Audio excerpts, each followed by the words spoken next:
field. He's out of room. It's out of here. He's on the track. He's at the wall. It is gone. Rayburn is out of here. Oh, Michael Brantley, liftoff, deep into the night. Onto the porch for Rayburn. Deep left field, and that's going to the porch. Wow. I don't know what to say. I mean, 7 home runs. 7 in a ball game. That's unbelievable.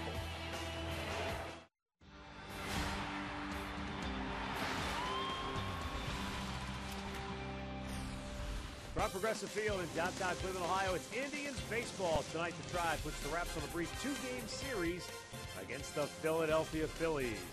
Hi again, everyone. Matt Underwood alongside Rick Manning. The Indians a chance to sweep this 2-game set from Philly in interleague play, and the Indians broke out the big bats in a big way last night, and they've had a pretty good track record of success against Cy Young Award winners so far this year. How do you explain it? I don't know, but it all started, in Toronto around opening day, where they ended up getting R.A. Dickey. They beat him, and then they went down to Tampa on Sunday when they needed a win. They roughed up David Price, who gave up a lot of runs, and then last night they come back and they get Roy Halladay, and they hit the ball all over the place. The only guy they didn't beat was Jake Peavy. He gave up a home run. It was to the first hit of their game, and then he settled in. So we're going to get a look at Cliff Lee tonight, and why not? If they can continue the success, I don't know what it is. You throw the best out there, these guys rise to the occasion.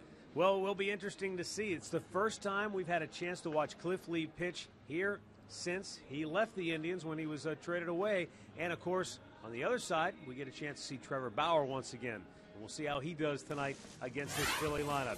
Stick around. Interleague play, a brief 2-game series with the Tribe and the Phillies. Last night, they roughed them up big time. We'll see if they can take the brooms to the gang from Philly coming up next.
Oh, we're ready to do it again. Tonight at Progressive Field, the Indians and the Philadelphia Phillies put the wraps on this brief two-game interleague series. Indians have taken the field behind Trevor Bauer, who will make his second start as an Indian. And let's get a look at the Phillies starting lineup for Charlie Manuel. It will be Jimmy Rollins leading it off, followed by Michael Young, and then Chase Utley riding a 6-game hitting streak.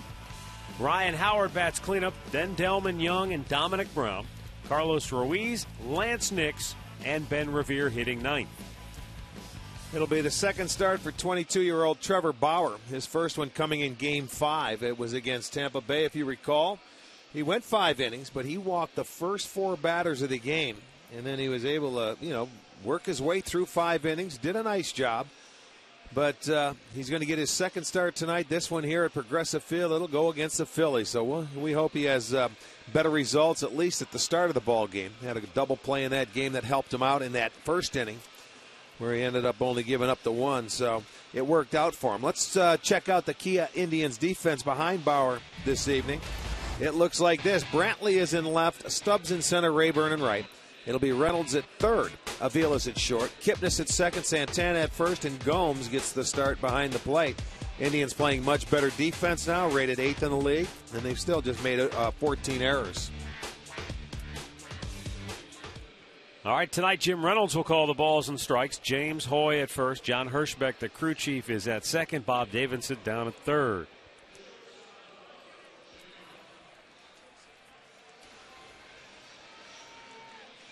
So the Indians will look to stay red hot. They've won 3 straight, 6 of their last 9. They're within 2 games of the 500 mark.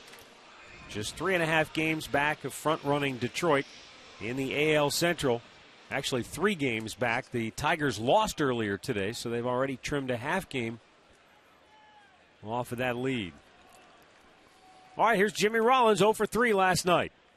And Trevor Bauer's first pitch is ball 1. 68 degrees, our game time temperature. Crystal clear skies overhead. Rollins chops it foul, first base side. The count evens at 1-1. Now, Lou Marson said of Trevor Bauer, he feels that the key for him is for Bauer to be able to get his fastball down, get it down into the strike zone.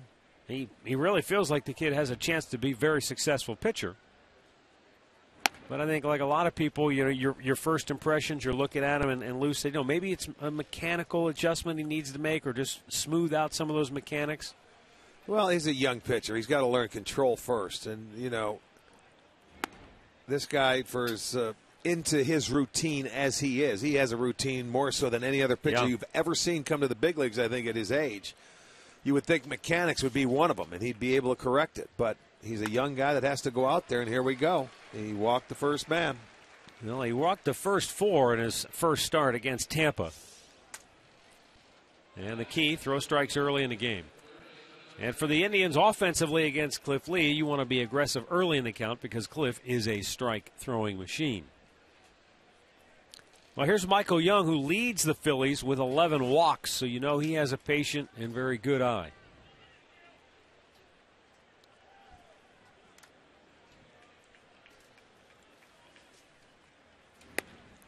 And Bauer finds the strike zone and gets ahead.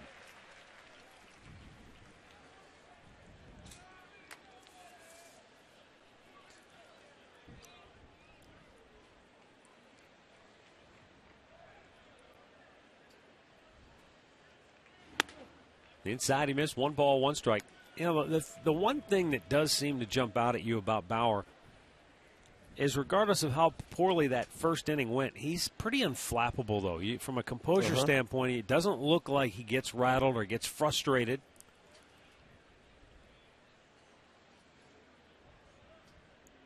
One pitch. Well, for everything that happened to him in that first game, he did keep his composure. I think here now, I don't know how many times Gomes has caught him, whether it's spring training or how many times he's even seen him during the year. You have to remember, make this guy pitch. He has a good breaking ball. He has an excellent changeup. Don't let him fall in love with that fastball and throw it all over the strike zone and not be able to find it for strikes early. Make him work. Down in the dirt. 2 balls, 2 strikes.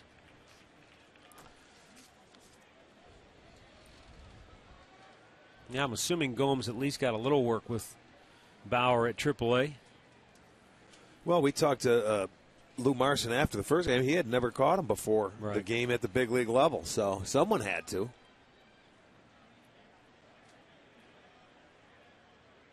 Quick throw to first. Rollins back with a dive. He has 3 steals on the year.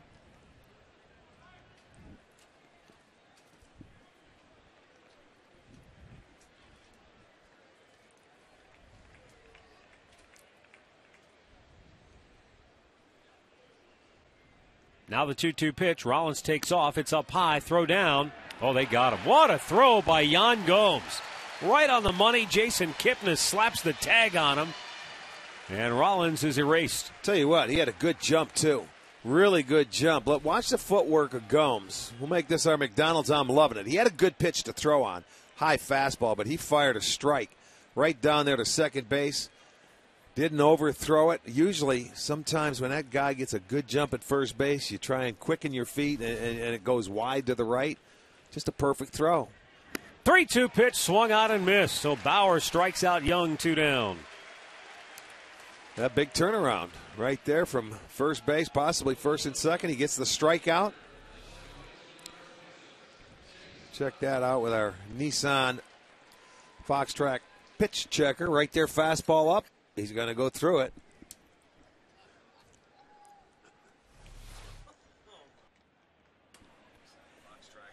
Here's Chase Utley. 1 for 3 with a home run last night. And the pitch is low, ball 1. Utley riding a 6-game hitting streak. Off to a terrific start. You see there, 296 average. Here's the wind and the pitch, and it's a little high, 2-0.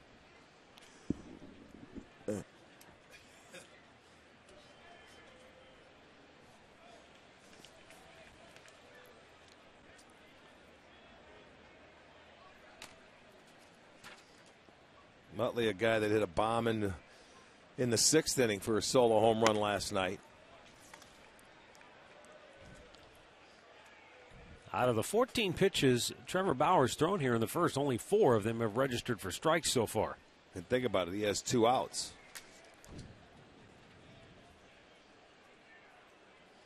And it seems, Rick, everything's high with the fastball. It was like that in his last start in Tampa. The fastball's always upstairs. It's almost like he's so much into his delivery.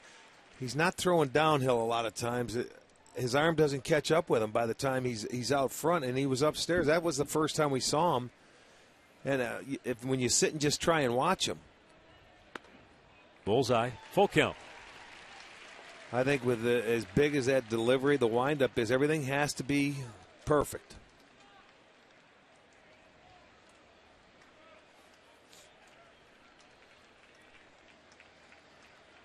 Now the line of the payoff pitch. And that's drilled foul.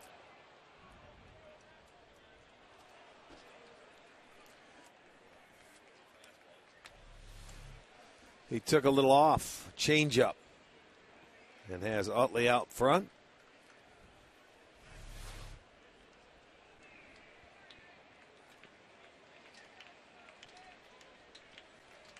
If Utley gets aboard, Ryan Howard would be next. The 3-2 is popped in the air. Left side, foul ground, and out of play. Just over the roll-up tarp. Mark Reynolds starting at third tonight gave it a good look.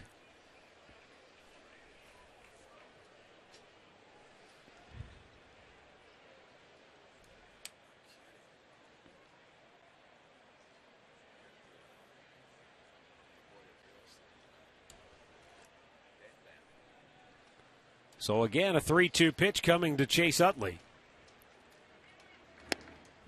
And he walks him. Second free pass of the inning. Keeps it alive now for Ryan Howard.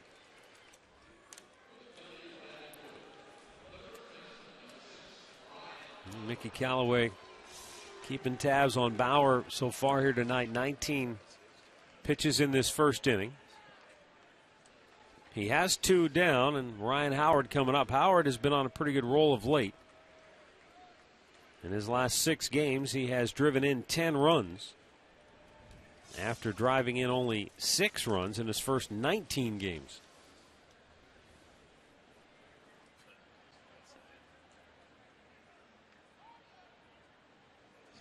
Howard way out in front. He was going to try and jump on that first fastball he saw, but they pulled the string. Nice call.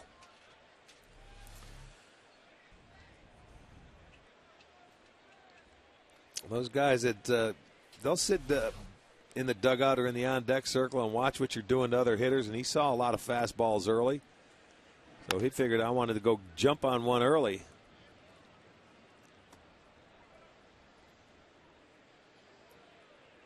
One and one for big Ryan Howard.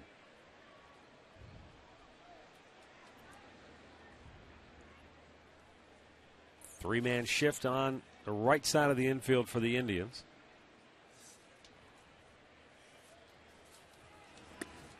And Howard able to lay off the breaking ball down low. It's 2-1.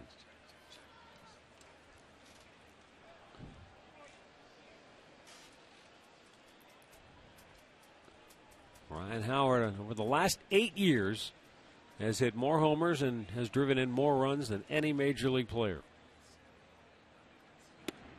Takes a strike. It's 2-2.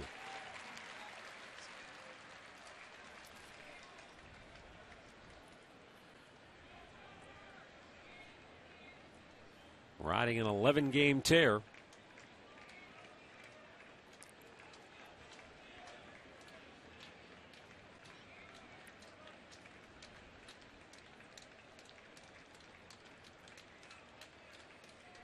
Runner goes, 2-2 pitch, breaking ball, strike 3 called. Howard rung up to end the first. So a couple of walks, a couple of strikeouts. The Indians are coming to bat.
Bottom of the first, Cliff Lee on the hill for Philadelphia. Take a look at Terry Francona's starting lineup, brought to you by Progressive, making it easy to bundle your home and car insurance. Michael Brantley, Jason Kipnis, and Asdrubal Cabrera riding a 9-game hitting streak. Then Mark Reynolds, Carlos Santana, and Ryan Rayburn. Mike Aviles, Yan Gomes, and Drew Stubbs. 34-year-old Cliff Lee on the mound, 2-1 this year in 35 2/3 innings, just 5 walks. We know he has excellent control. He's going to be around the strike zone. You better be ready. He'll be facing the only team in baseball he has never pitched against, his former team, the Cleveland Indians, tonight. So he has now pitched against everybody in baseball. Cliff Lee fires a first pitch strike to Michael Brantley. Michael has hit in 3 straight, going 6 for his last 14 at the plate. And he lifts one to left field. Back is Brown, still going back, turns and makes the catch. 1 away. Phillies defense behind Cliff Lee today. They're fourth in the National League. They've made 12 errors in the outfield. We just saw Brown make the catch. It's Revere in center, and Nix gets the start in right tonight. It is Michael Young at third, Rollins at short, Utley at second, Howard at first, Ruiz behind the plate.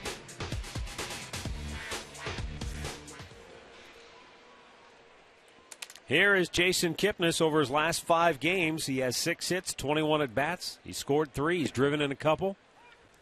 Starting to find the happy zone with that bat right now. Launched a home run in Kansas City. His first of the year. 1 ball, 1 strike.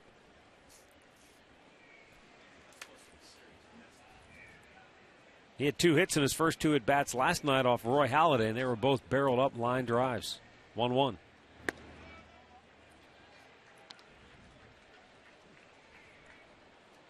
Two balls and a strike.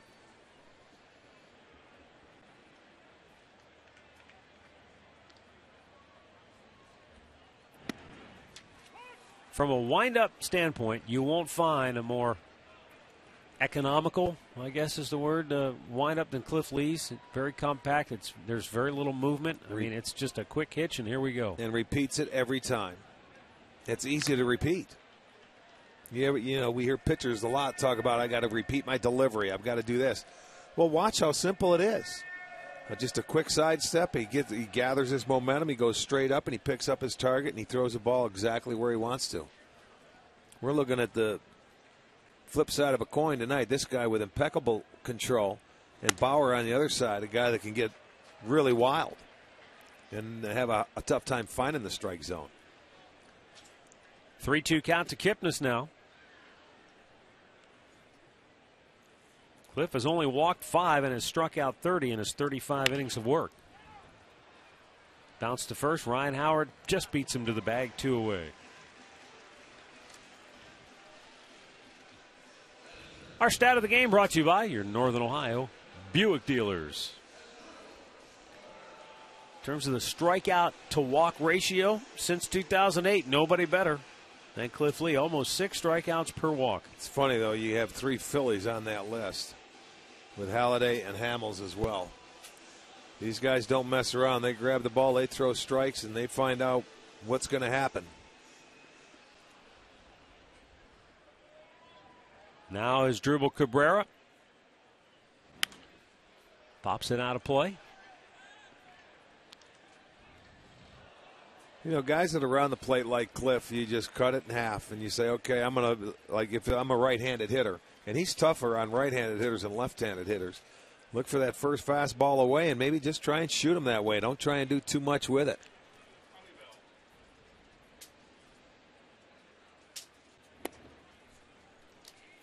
Cliff also has a changeup and that spike curve that he throws. And he doesn't throw it a lot, but it can be crafty. If he's controlling it, it could be a long night for an offense. The 1-1. Upstairs, 2 balls and a strike. This is the only former teammate that Cliff Lee faces tonight. A lot can change in just a few short years. What is it, 4 years now? Right.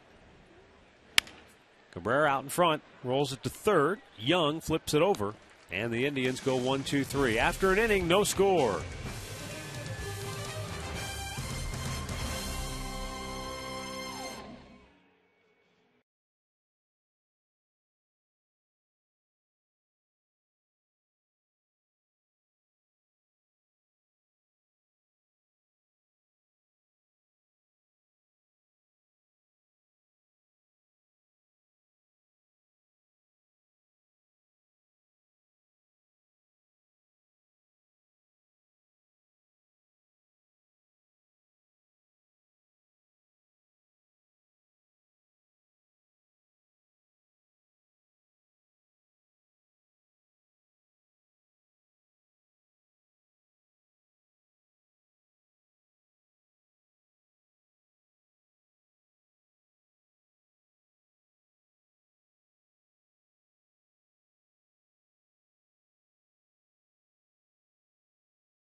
By McDonald's new Premium McWrap. Try one today. And by Kia.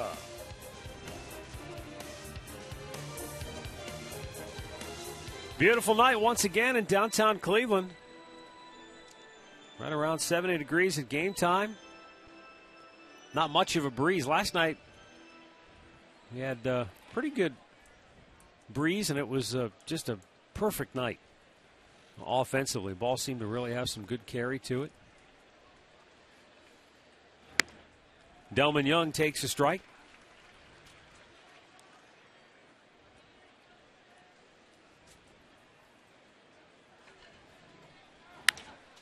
And a drive to right field. Rayburn makes the catch, one away.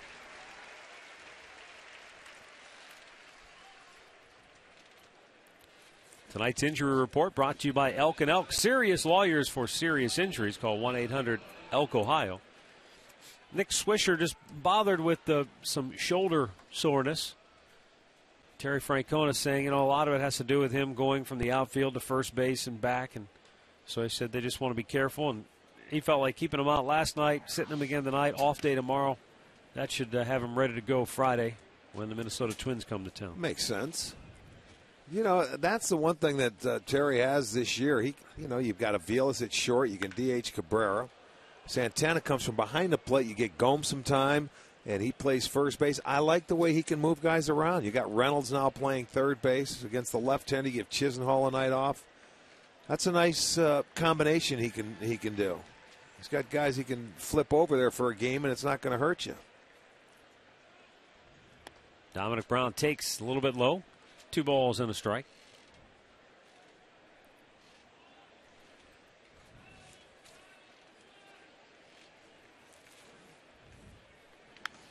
Fouled back. Dominic Brown, one of the guys that Phillies want to try to get going. Entering last night, Philadelphia's outfielders ranked 28th in the majors in batting average, 29th in OPS, tied for 21st in homers, 27th in RBIs. So they're not getting the kind of productivity from the young guys, Dominic Brown, John Mayberry Jr., Ben Revere, that they'd like. Well, and that's the thing. They got Revere to lead off on this line for this team and in this lineup. But you look at their infield, how veteran they are. And if they don't produce, then it is tough. The young kids are going to have to start picking up the pace if the Phillies are going to do anything this year. Well, as that ball's rolled over to first, easy play for Santana. It was not lost on anybody who follows the Phillies that Delman Young stepped up in his first at-bat last night and hit a home run. He'll be finding his way into that outfield for some playing time very soon. Let's go down to Katie with him.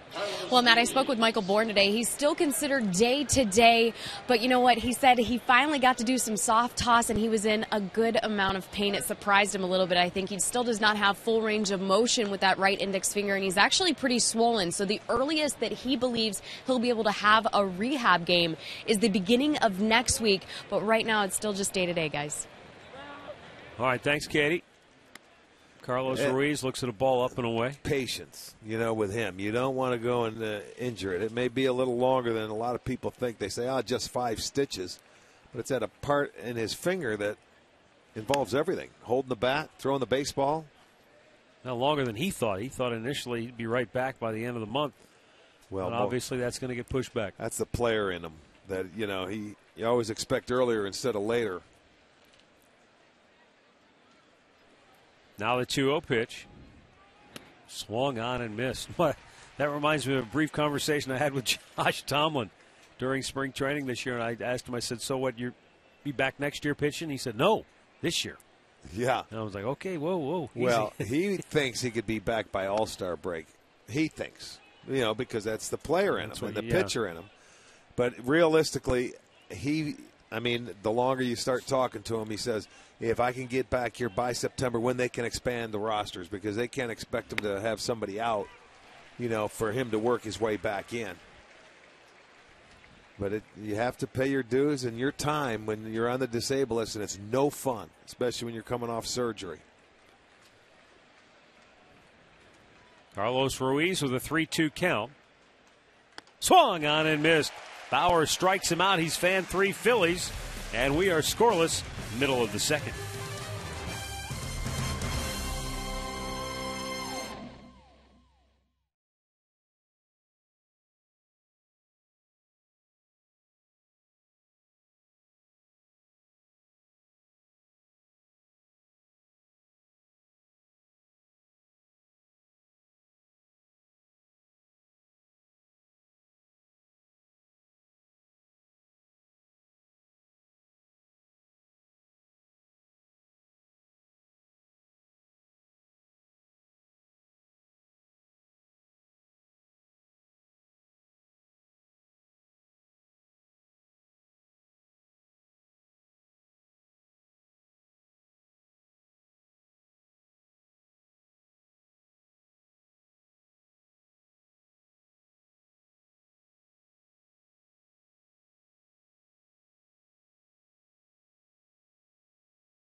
Mark Reynolds, Carlos Santana, Ryan Rayburn coming up for the Indians. Cliff Lee worked the 1-2-3 first. Mark Reynolds is really swinging a hot bat.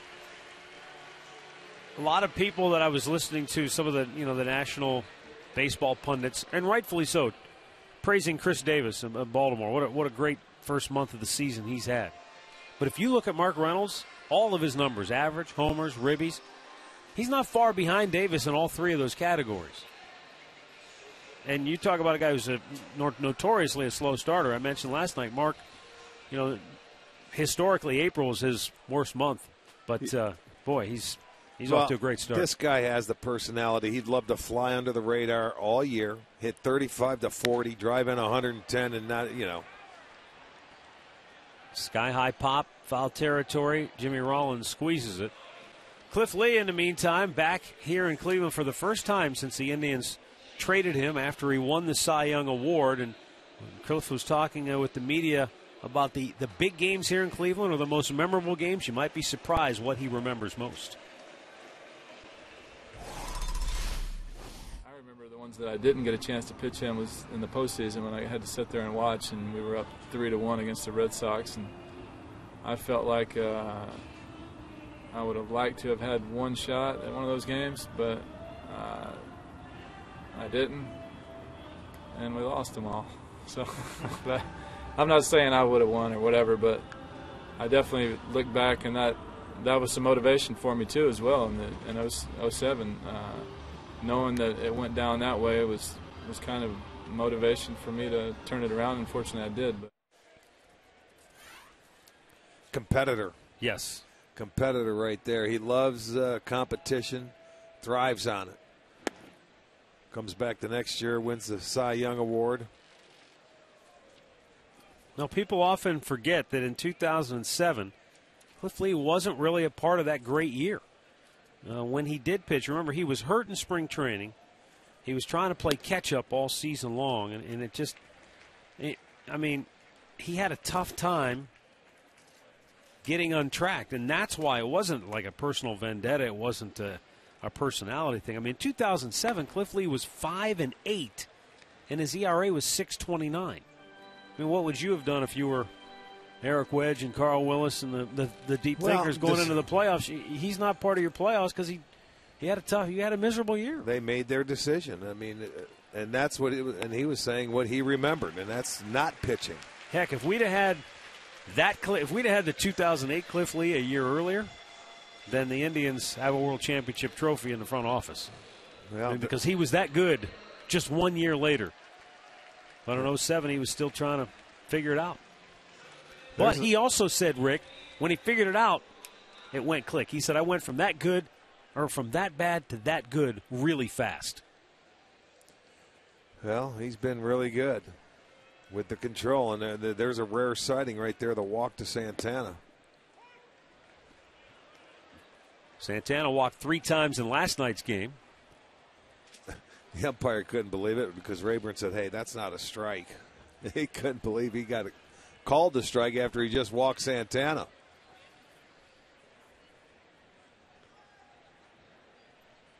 Ryan Rayburn, 4 homers in his last 2 games, and he just blistered one to right center field. Santana will go to third. Rayburn held to a long single. Nix did a nice job of cutting it off in the gap, and now the Indians threatening here in inning number 2 as Ryan Rayburn has hit in 5 straight games, and he is really locked in at the plate. You're not kidding. He is locked in. Our great clip of the game. This is the other day in Kansas City. 2 homers, 1 to left, 1 to right. And then last night, a couple of bombs. And he's a notoriously good fastball hitter, but as Chad Durbin told us earlier today, he had a cutter and a breaking ball last night. So that tells you he's about as hot as you can get him right now. And he stayed on a fastball off of Cliff Lee and just drove it into the gap. So the Indians have an opportunity now to take an early lead. Mike Aviles will try to bring that runner home from third with 1 out here in the second inning. Aviles hits one high in the air. Not real deep, though. Brown makes the catch. Tagging is Santana. He'll try to score. Here's the throw to the plate, and he is safe. The ball rolls loose. Ruiz couldn't hold it, and the Indians have a 1-0 lead. Santana a little slow to get up, but he looks like he's all right. He checks on his fellow catcher, Carlos Ruiz, gives him a pat on the back, and heads to the dugout with the Tribe on top 1-0. Well, Brown made a very nice throw here. He gets it all the way, and it looks like Ruiz had at the same time. It comes in. It was a sort of a tough hop. He never really was able to hold on to it. No, you're right. In between hop for him. For catchers now, they have the mask on. You got to realize they have the runner bearing down. That's a very tough hop to catch with a catcher's glove. It's not like he's using an infielder's glove, a first baseman's glove to try and make that play. Tough play. Santana jars the ball loose, never let him hold on, so the Indians will take a 1-0 lead. Aviles gets the job done. Great second look by the Exmo cam down low. You can see that ball never really got in the glove, in the mitt. So Rayburn now at second base with 2 down. As Yan Gomes tries to do some damage. Well, isn't it amazing, too? Cliff Lee doesn't walk anybody. And what's happened? He walks the guy, and it comes in to score. Because that's what has happened to him this year. 6th walk of the year he's allowed, and it comes around to score on him. And I think the other 4 that he had 4 walks that they came in to score as well. It's the first earned run that Lee has allowed in the first or second inning of any game he's pitched in so far this year. Gomes tries to go the other way, and it's out of play. I know, I read this in their notes. He walked only 4 batters in his last 2 starts. All 4 batters came around to score with 2 outs. So what's he do? He walks one here with 1 out, and the guy came around to score on the second out. So 5 out of his 6 walks have scored.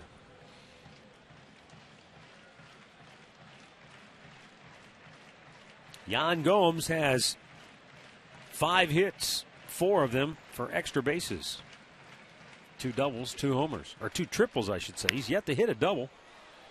Lifts that one to center field. Revere squeezes it, and the inning is over. But the Indians turn a walk into a run. Santana able to jar the ball loose. Drive on top early.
Third inning.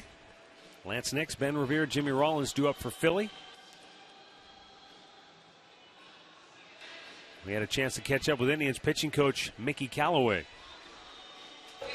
Mickey, Trevor Bauer early had some problems with the walks, but the one thing we've noticed going back to his last start, he seems to be unflappable from a composure standpoint out there on the mound. Oh, definitely. He's always composed, and he's really concentrating on what he's doing at all times, even if the things go awry. But I thought he made a really good adjustment of throwing his fastball with more of his off-speed effort level that last inning and really kept him in the zone better. Speaking of adjustments, how about Ubaldo Jimenez in his last start in Kansas City? How good was he? Oh, he was excellent. It's good to see him go out there, and I was really proud of him and happy for him, and he really needed that one. What's the key to the success of the staff so far? You've given up the fewest hits in the league, 5th in walks, 4th in team batting average against. Yeah, I think just pound the zone and, be aggressive. If we stay ahead of the hitters, we're going to have a lot of success, as far as giving up hits and holding them from scoring. Thanks, Mickey. Yeah, thanks for having me, guys. 2 balls, no strikes, the count on Lance Nix.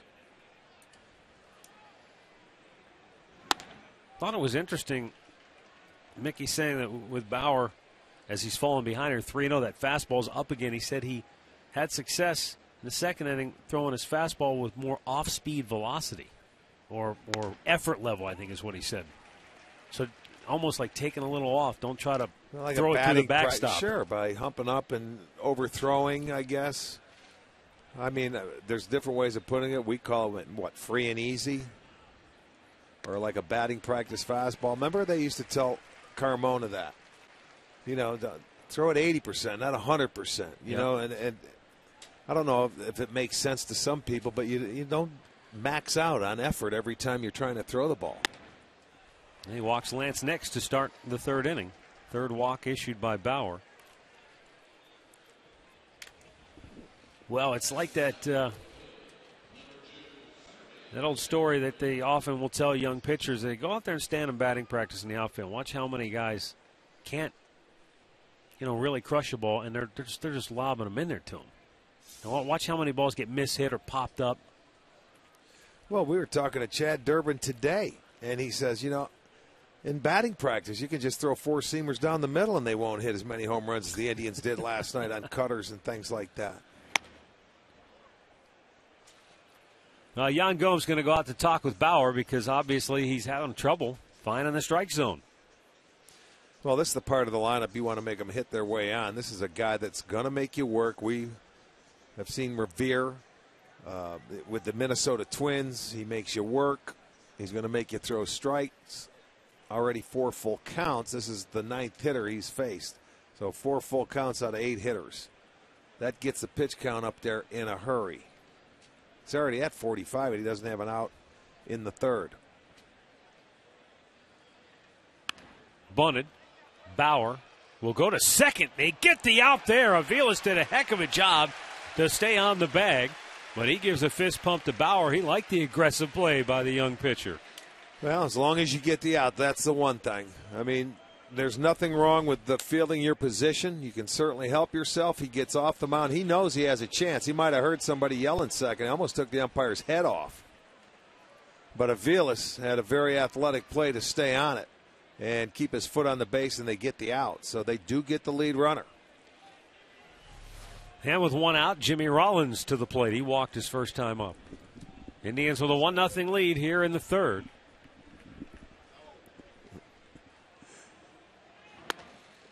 And it's in there for a strike with the off speed.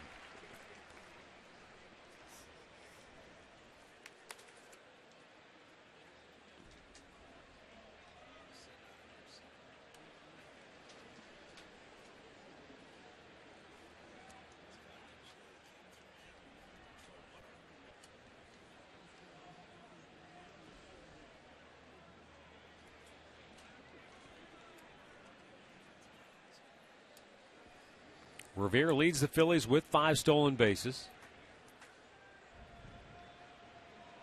Santana keeping him close at first.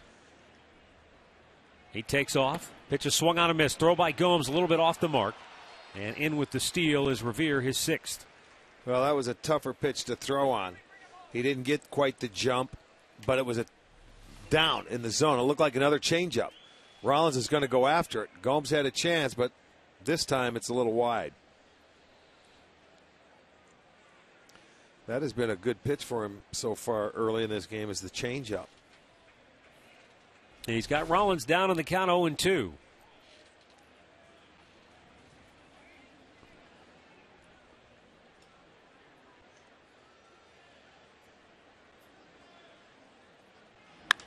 Rollins hits it high in the air to center. Stubbs is there. Revere will tag. He'll head to third. Stubbs, pretty good throw, but it's a little bit offline, and Revere is in there safely out number 2. MLB.com At Bat is the #1 source for live baseball everywhere you go. Available for iPhone, iPad, Android, and BlackBerry 10. At Bat delivers Indians baseball with live audio, pitch tracking, stats, news, highlights, and more. Text At Bat to 31826 or visit Indians.com. 2 down. Phillies have the tying run at third for Michael Young, who went down swinging his first time up.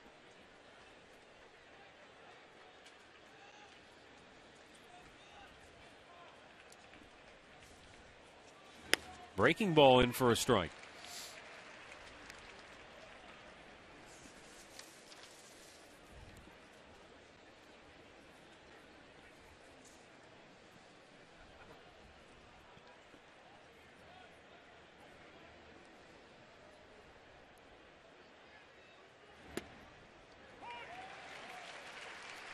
Doubled up with him, and it's now 0-2.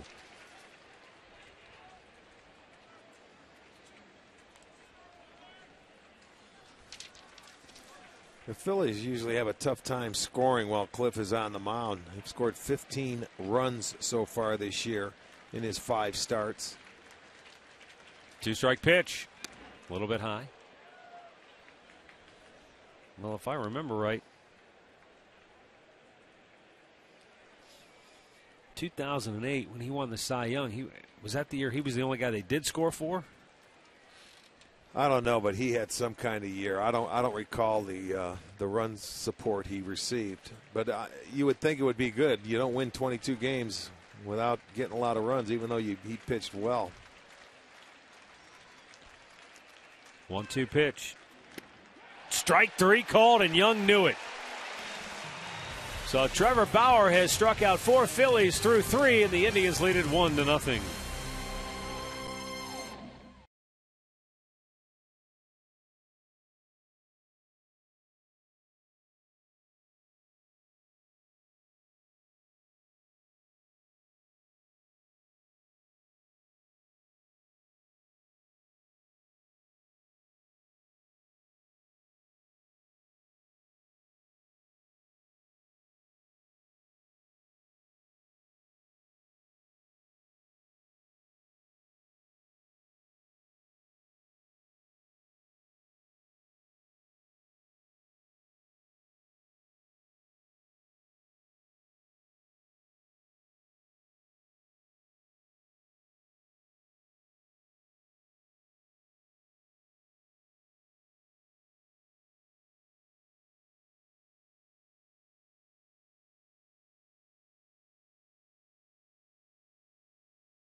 Tonight's game brought to you by Miller Lite.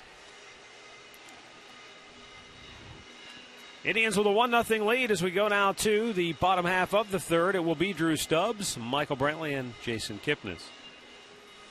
Now, during the commercial break there, Redbird looked it up. Back in 2008, when Cliff won the Cy Young, the Indians averaged 6 runs per 9 innings that he was out there. That's the way to do it then. Last year, in Philadelphia. He made 30 starts. He had 15 no decisions, which is tied for the most. And they scored a total of 75 runs while he was in the game. 30 starts? Yeah. Drew Stubbs, high, towering fly to right center field. Revere, the center fielder, calling for it. He'll make it a catch. 1 down. Let's find out some insight on the Tribe's approach to Cliff Lee tonight. Here's Katie. Well, that's exactly what they were talking about, how to approach him tonight in the clubhouse. And Mike Aviles actually told me he would rather face a guy like Cliff Lee than a pitcher who nibbles, because when you face a nibbler, you got to wait and see what they're going to give you, whereas a guy like Cliff Lee is going to come right at you, be aggressive, and give you good pitches to hit. Mike Aviles told me the key is to be just as aggressive, swing early and often, and that's exactly what he did when he came up with that sac fly. Michael Brantley, great drag bunt. He gets it by Cliff, and Ryan Howard will just put it in his back pocket. Nicely done by Brantley. The drag bunt single. You don't see many of those anymore. It's a lost art, but look how pretty it was and how effective. He just brought it with him and gets it by Lee. Lee's a good athlete and a good fielding pitcher. He goes right to the bag, but it was such a good bunt that Howard couldn't even make a play on it. Nicely done. Boy, you got to think about that. You're Michael Brantley. Well done. And a one-out base runner now here in the third for Jason Kipnis. Remember, he had one in Houston that went down the third base line. It was a perfect bunt for a base hit. But the philosophy with Cliff Lee is, like I said, cut it in half, look away, and go that way if you get it. And if you make an out on the first pitch, it's no big deal because he's going to throw strikes.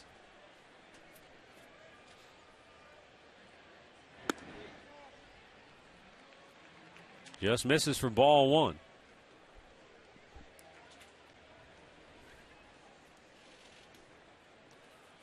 And he doesn't have a good move to first base. He's a guy you can run on. He's tougher because he won't show you a lot of throws to first base. He'll go straight to home a lot of times, and you're waiting for him to try and throw over there. He just doesn't do it. We told him when he was here, hey, don't throw to first base. Give him a look at what you have. Just go to home plate and just vary your holds. That's all.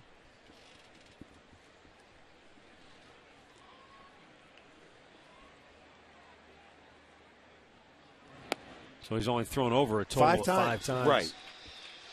You know, he will not show you a lot. And but he's smart. He's so quick to the plate because, as we showed you before, there's not much to his windup. There's even less when he's out of the stretch. It's just Jason Kipnis with a 4-pitch walk. Second walk issued by Cliff Lee here tonight. The Indians have 2 on with 1 out, and Asdrubal Cabrera coming up. Time now for tonight's AT&T trivia question. Who holds the Indians' record for most home runs in 3 consecutive games? We know Ryan Rayburn has hit 4 in back-to-back games.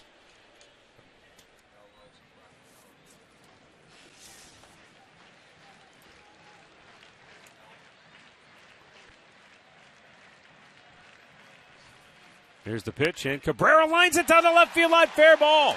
Into the corner it goes. Brantley will score. Kipnis getting waved around third. Rollins throw to the plate, not in time. As Asdrubal Cabrera delivers a 2-run double into the left field corner, and the Indians extend their lead to 3-0. Well, he did exactly what he did the first time. Jump on the first pitch. And he drilled it down in the corner. See, that was a cutter coming inside. He was very quick in there. And I'll tell you, this inning with 1 out started with a nice drag bunt by Brantley, a walk, and now a double will clear those 2 guys, send them into the dugout, and the Indians will take a 3-0 lead. RBI number 11 and 12 for Cabrera. And once again, the walk that Cliff Lee issues comes around to score. Sure does. Now Mark Reynolds, who fouled out his first time up. He only took 1 swing and popped it sky high. Just drifted into foul territory down the left side.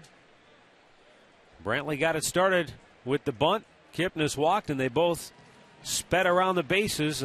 after Asdrubal Cabrera lined it into the left field corner. That's what you call little ball right there. You know, the guys on base, they set the table. In the hole, Jimmy Rollins will have to hold on to it. He couldn't come up with it cleanly. And Reynolds has an infield hit. You know, I think he might have been thinking where he's going to go with that ball before he gets it. Only because he was going into that hole, and he might have had a better play at third base, but was the third baseman there? I didn't see. Looked like he wanted to go to third. But you see. Young wasn't there. Right. Young did not get there, so I think he had a change of plans. I think originally he wanted to go to third. You see, he's not even looking to first, but he doesn't come up with it cleanly, and even when he did, Young wasn't there. So you wisely just eat the ball. So little ball indeed, but the Indians pecking away here. 3 on the board. They lead it. Now Santana with runners at first and third. Still only 1 out, taking a strike. Carlos has hit in 5 straight. Walked his first time up. He leads the American League in on-base percentage.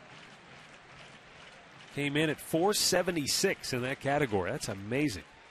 Well, he walked 3 times last night and had a hit, so had the homer. People don't want to pitch to Carlos.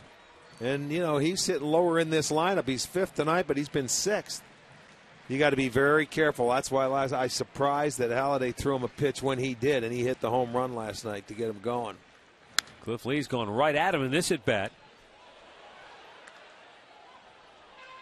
And the count is 0-2.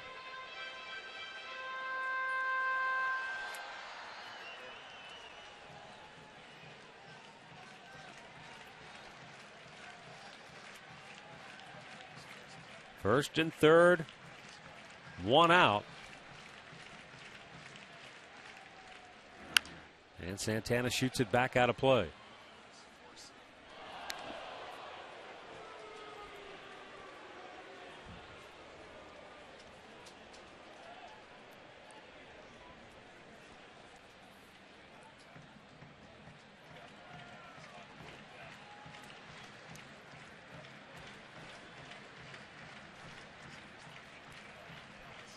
Two-strike pitch again, fouled away again.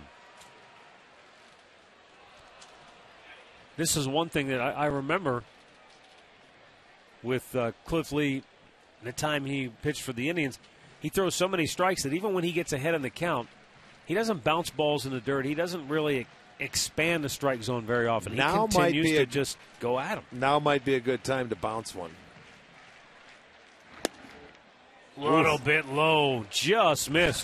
How do you lay off of that pitch? I think Cliff thought he had strike 3. You can see him talking to the umpire. He's thinking, wow, how can you, first of all, how can't you swing at that pitch? I think it definitely looked low, but it was certainly close.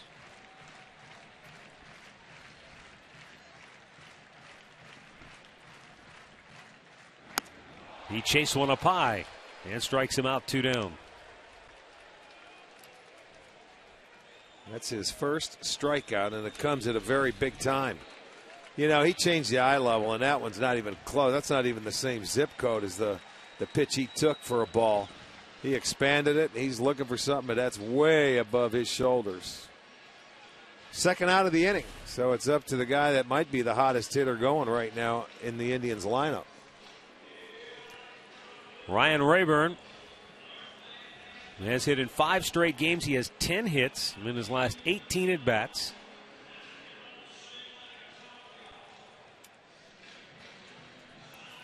And he's in one of those locked-in phases where everything he hits is hard. I mean, it's all line drives and barreled up.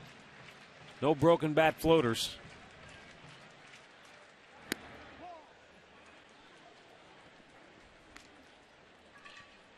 Here you go in his last 3 games, 8 for 9. That's wow. That's a fun zone to be in right there. I mean, the ball, it looks like a beach ball coming in, and you're never worried. And that's, I think, what Ruiz went out and talked to Cliff about before. He says, hey, let's just try and get this guy to swing at your pitch. If not, take your chances with the next guy. Ryan has kept a pretty good head about it. As we said before, he's been around a long time. He says, usually when I hit them, they come pretty quick. Then I'll go through a period where they don't come at all. I'm just trying to have good quality at-bats. And then when I get in there, just do whatever I can to help the ball club. Fortunately, things have been going pretty good. Very good. 3-0 count. There's a strike. And there's a guy that you give a green light to when he's as hot as he is. If he wanted to, I bet he'd let that green light on to go ahead if you like it.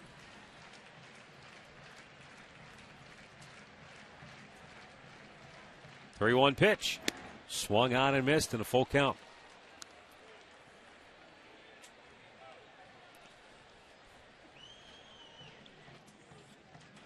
So Mark Reynolds at first base will take off on this 3-2 pitch to Rayburn.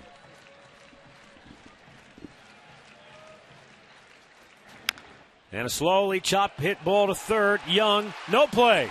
Infield hit, RBI for Ryan Rayburn, 4-0 Cleveland.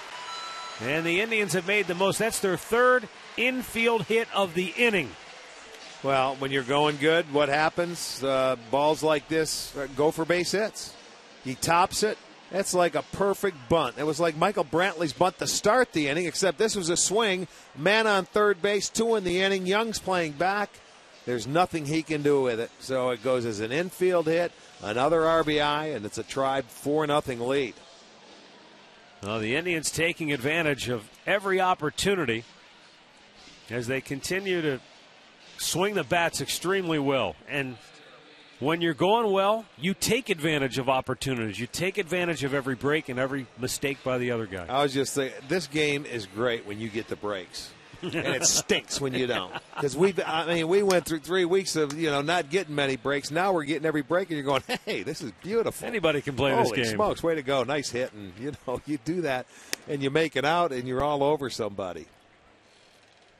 Mike Aviles, an RBI with a sac fly, his first time up. He's got 2 on with 2 out here in the third. Last night the Tribe scored 12 of their runs with 2 outs. They're 4 for 4 tonight with 2 outs and a runner in scoring position. 2 quick strikes on Aviles.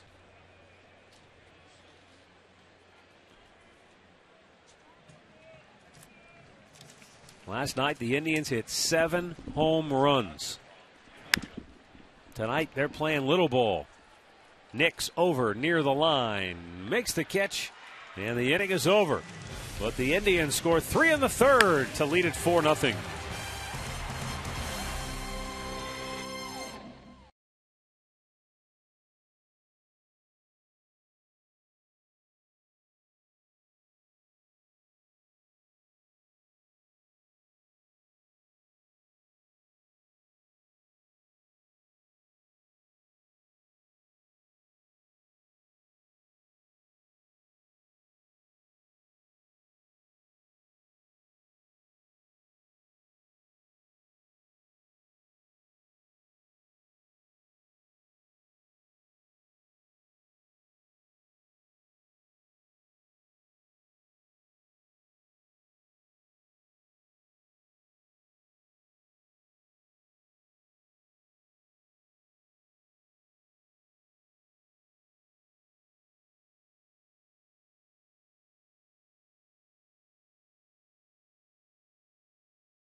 As the Indians trying to sweep this 2-gamer from Philadelphia.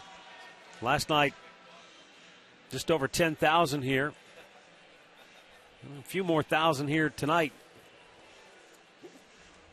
Can't ask for better weather.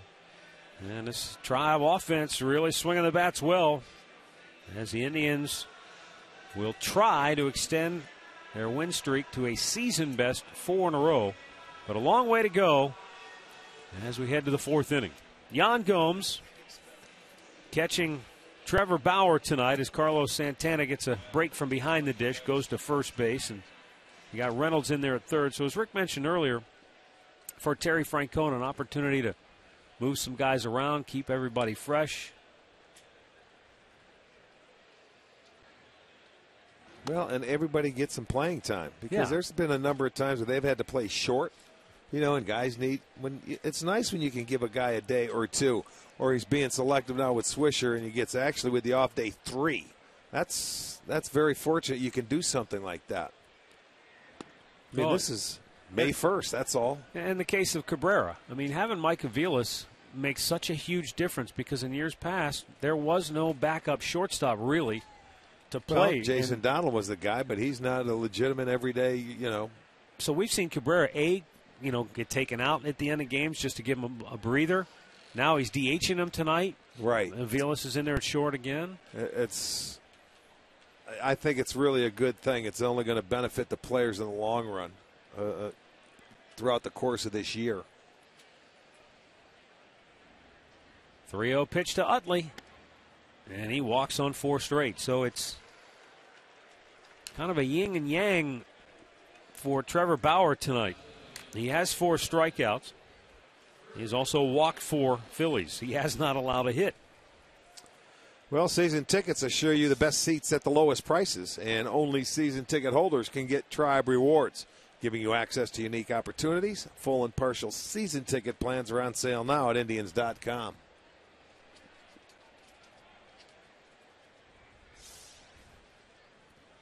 Now Ryan Howard called out on strikes his first time up.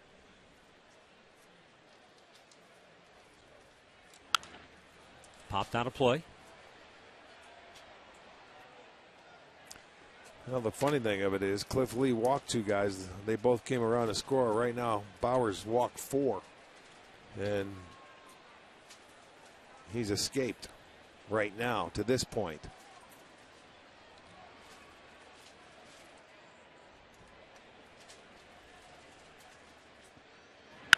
That's blistered foul. Well, you can get away with that when you don't give up hits. And the Indians have allowed the fewest hits in the American League to this point. Now, granted, they've played almost the fewest number of games. But still, you even take that a step further. You look at what's the opponent's batting average then. Well, .235. That's 4th, lowest batting average against. So they haven't allowed a lot of hits. They've done pretty good in terms of walks. They haven't let the opposition run away with too many games, especially here lately.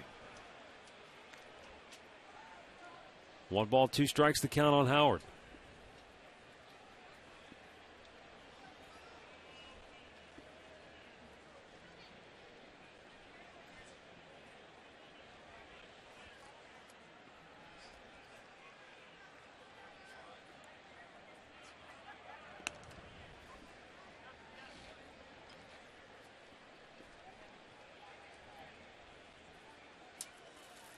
Bauer's last 2 innings were very efficient, though. 15 pitches in the third, 14 in the second.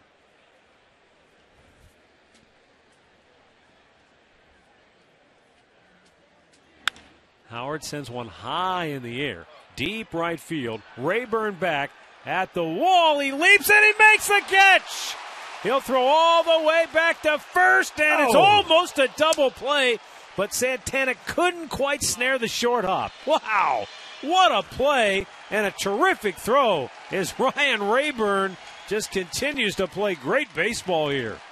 This was a tremendous play. If Carlos was an inch taller and that stretch comes off the bag, he makes the play for a double play. Look at him feeling for the wall. He jumps up. He made it. I thought he had enough of it to get it out of here. Rayburn throws it all the way back. He's got a pretty good arm, too, already with a couple assists from right field. Here comes the throw back. If Santana holds on, you got him. I don't know if that ball short hopped him or not. It looked like it might have, just short hopped him at the end, but a nice play all the way around. Delman Young fouls one straight back. Let's see if it hits the dirt. Yeah, it did. That's a tough play for Carlos. I didn't see it that it short hopped him. Tough play. That would have been a tough pick. Delman Young lined one to right field. And Rayburn caught back in the second inning. Double play ball to second. Kipnis to Aviles, and he got taken out. He holds on because if he'd have thrown it, that ball might have ended up in the seats. That's one middle infielder taking out another one, and he did a nice job to just clip Aviles. And that's doing your job, interrupting the play. They have an easy double play, but now watch Utley go out there. He can still reach the base. That's within reason. He went out there, took one of the legs out from under him, and a job well done by Utley.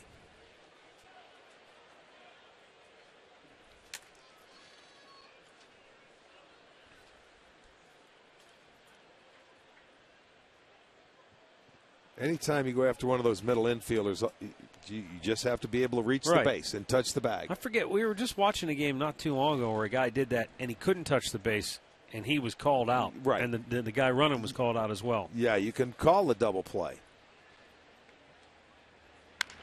Bounce to first, gets by Santana into right field. Delman Young will stop at second. So Dominic Brown has the first Phillies hit of the night. Well, and let's look at this. It's the play right there of Utley that keeps the inning going. Should have been a double play. They could have been back into the dugout, and what happens? They get another out or an extra out in the inning because of the play, and Brown keeps it going. So now they have first and second, but 2 outs.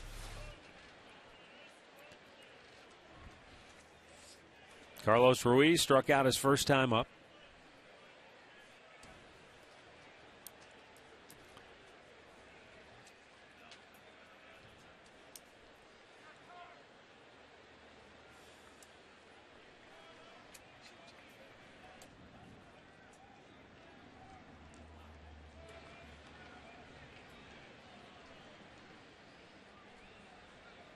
Two on, 2 out, the pitch.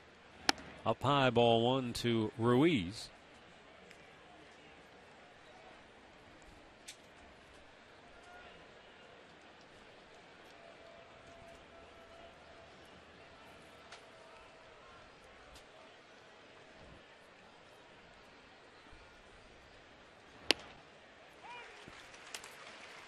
I'll tell you what, it seems like he's been able to command his changeup and breaking ball much better than his fastball tonight. Unless it's just me, I'm sure they'll go over it when it's all said and done. But he's been able to throw some good off-speed pitches when needed.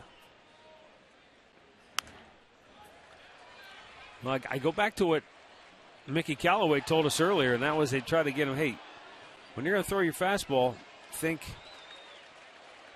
the same kind of tempo and effort level as you would with your off-speed pitches. Slowing you down a little bit, not to max out your effort on your fastball. Easier said than done, though. You know, when you're doing it, and you want to get everything on it. You don't want to leave him a cookie over. You got Ryan Howard standing in the box. Right. 1-2 pitch. Breaking ball swung on and missed. Oh, Bauer made him look foolish. And that's 5 strikeouts for the Indians right-hander, who is spinning a one-hit shutout through 4.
SportsOhio.com.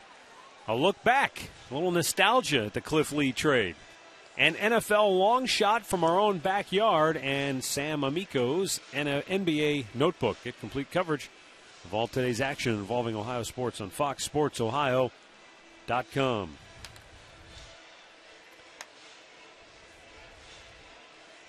Now Cliff Lee will go into this fourth inning trailing 4-0. He'll face Jan Gomes, Drew Stubbs, and Michael Brantley.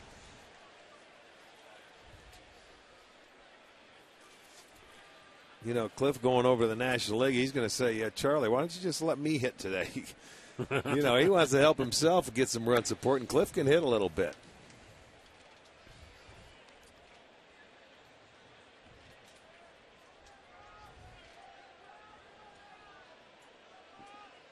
Charlie loves good hitting. He was impressed last night, even though it came at his expense. Well, you're right. He was. And he's never changed either. He's the same Charlie Manuel that he was all those years ago. Yeah, he's what you call a baseball lifer. Yeah. Swung on and missed. And he still has very fond memories of the Indians in those 90s. You know, he was talking about the 1995 Indians. And think of all he's seen. And he said, quote, I've been in this game 51 years. And that lineup, 1995, was the most potent, best balance I've ever seen. We hit the ball hard consistently. We'd be down 5, 6, 7 runs, and it was nothing for us to come back and win the game. We had a house full every night. Everything about it was good. Yeah. Well, and you remember, he was in that Minnesota organization where they had Oliva and Killebrew, and you're right, Allison over there. Yeah, they had some very good players. Well, and Charlie said, you know, the more I'm around the game, the more I realize how much luck is involved. Because he said that 95 team, come on. I mean, that was a great team. Probably should have won a world championship, but didn't work out. And he said, quote, it would have been nice to win a World Series. I thought we had the team to do it, but we just didn't get it done. But he did get it done with the Phillies. And I thought it was really funny. When he won the World Series, in the post-game press conference, he saw Paul Hoynes of the Plain Dealer, and he yelled out, tell everybody in Cleveland we just won the World Series. That's about as much gloating as you'll hear from Charlie. Drew Stubbs drives one deep to right field. Nick's back on the track at the wall. Holy smokes, what a catch by Nix. He just robbed Drew Stubbs of a home run on a terrific play in deep right field. Wow, we're seeing the right fielders go at it.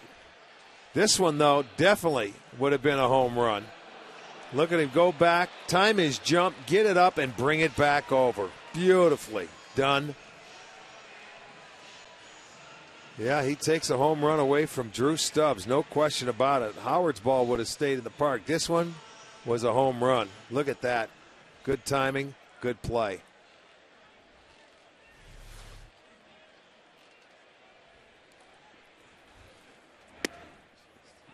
Michael Brantley takes a strike.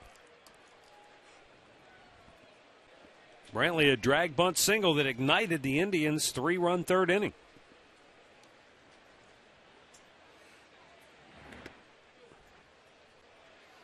That's one of those plays, too, right there, Rick, where at the time, you don't know how big a play that is. Well, but later in the game, it might be a big play. You know what? It is a big play because it could have been 5-0.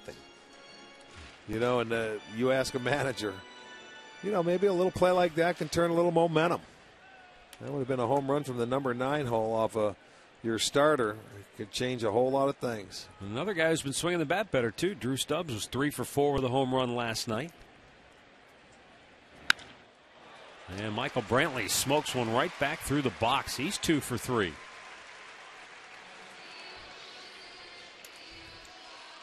Our AT&T U-verse rewind. Let's go back to that third inning. Brantley with the perfect drag bunt. Gets it by the pitcher, and he's aboard. 2 batters later, Cabrera rips it into the corner, and they're off to the races. They score 2 And they open up a little breathing room. You know, I was watching that replay there, and the thing about Brantley's drag bunt, he made sure he bunted the ball first before he took off or did anything. It was well done, well timed. Jason Kipnis looks at the ball upstairs. He walked on 4 pitches his last time up.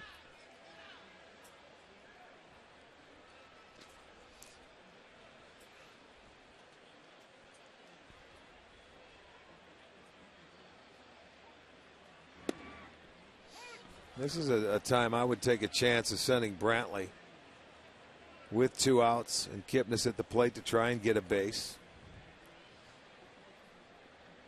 You have the lead. If not, you can lead Kipnis off. Coming again.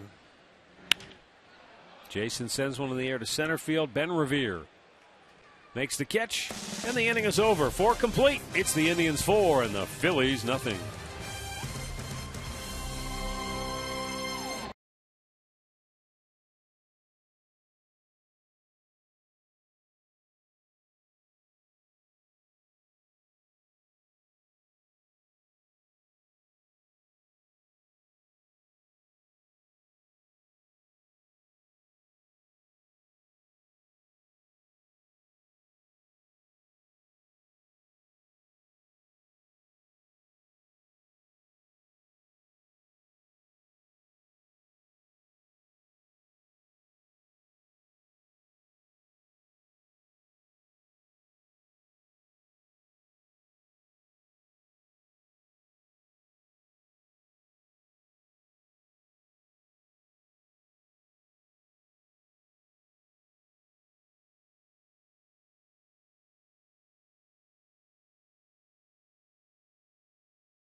Wireless receiver only from AT&T Uverse. Rethink possible.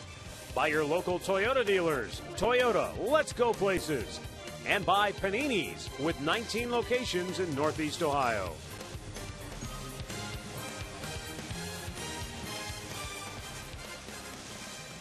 The Indians on top 4-0. Going to the 5th inning of play. And interesting with all the pitches that Bauer made early. He's made 69 through 4. Cliff Lee has made 68 pitches through 4. So Trevor's starting to rein it in a little bit.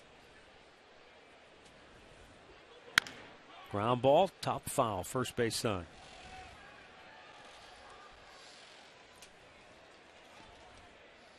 Well, we'll see if it changes. He'll be going through this lineup for the 2nd time, and they'll flip it over to the top for the 3rd time. See if they have anything they may want to sit on, whether it's a breaking ball or, you know, a changeup, because he's thrown some very good ones tonight.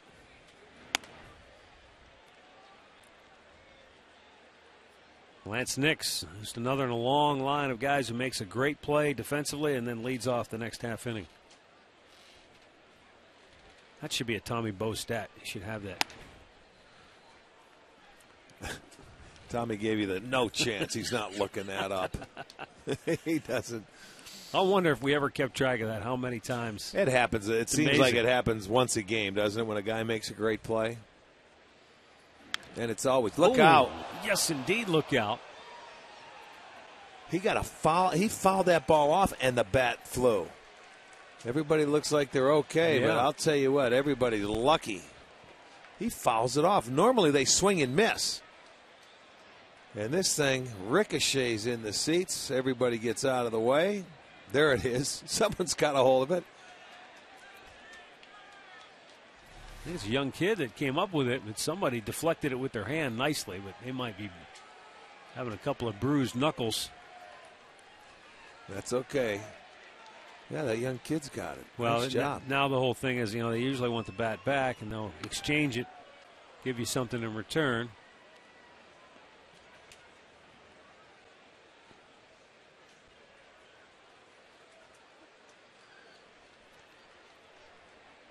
Three balls, 2 strikes. The payoff pitch is ball 4. So a leadoff walk. That's the 4th time out of 5 innings he's walked the leadoff man. Let's head downstairs once again to Katie Witham. Hey, Matt, this Saturday is the first T-shirt giveaway, May 4th, against the Twins. You want to make sure you're here and here early. The first 10,000 fans through the gates are going to get to take home and rock one of these 74 to 77 alternate jersey. I know Rick likes them. They're really nice. They're kind of a dry fit material. Courtesy of the Plain Dealer. Log on to Indians.com and get your tickets right now for May 4th, guys. What number do you have on the back of that one? I don't have one, but I can get yours put on. No, I have a 2-8 on there. Let's go. I thought that was your jersey she's got on there. It looks big enough. Pitch up high to Ben Revere. What are you saying? I'm fat? A little sensitive there? Yeah. Sammy.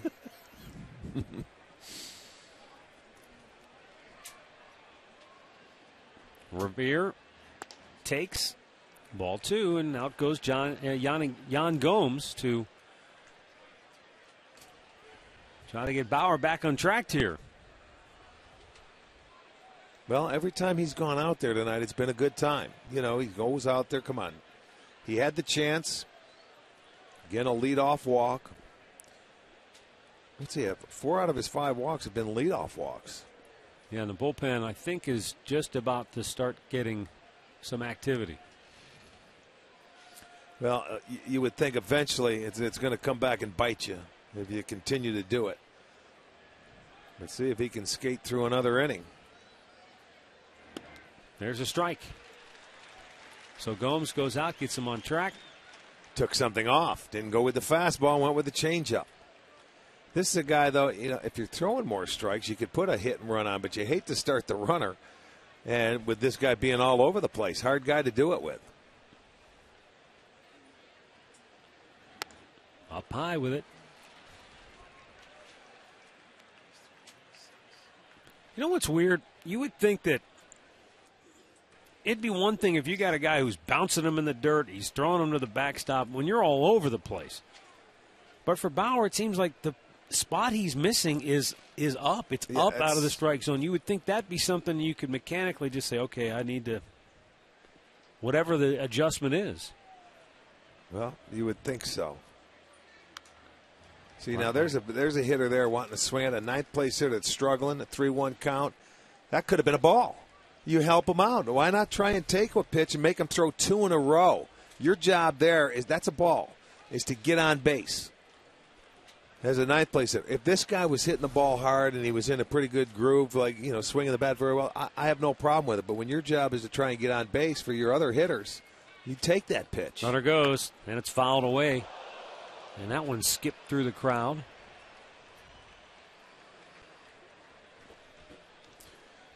Here's another pitch on 3-2 that's even going to be higher than the pitch before. That's ball 4. So he's doing Bauer a favor by swinging at these pitches. Philly just 1 for 8 tonight with runners on base and 2 for 16 in the series.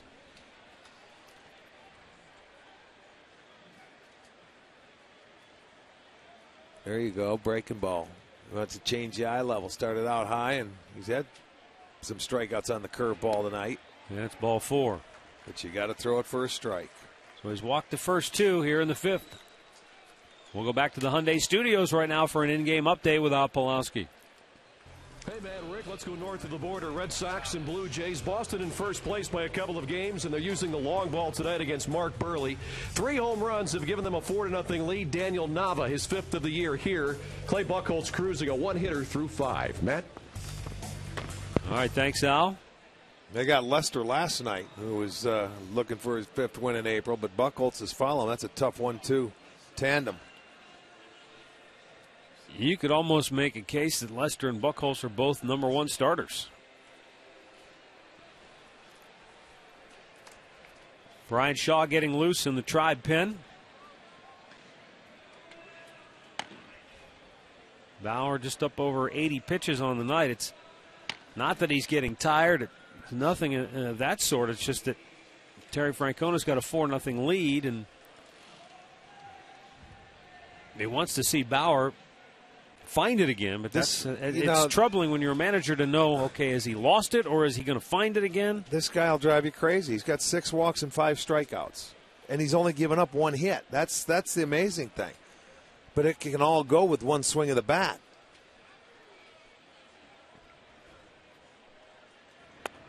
Down low, ball 1. Jimmy Rollins walked in the first, flied to center his last time up.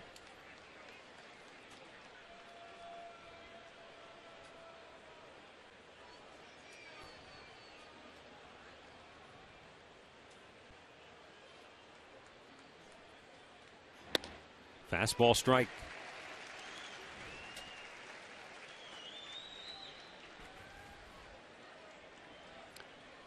Well, because Zach McAllister went 7 strong innings last night, and you've got an off day tomorrow, Terry Francona knows he can empty his bullpen if he has to tonight. That's up high. Oh, there's no question about it.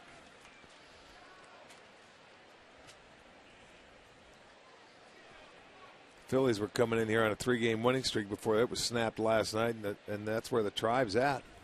It would be a big win for an off day. Give them 4 straight.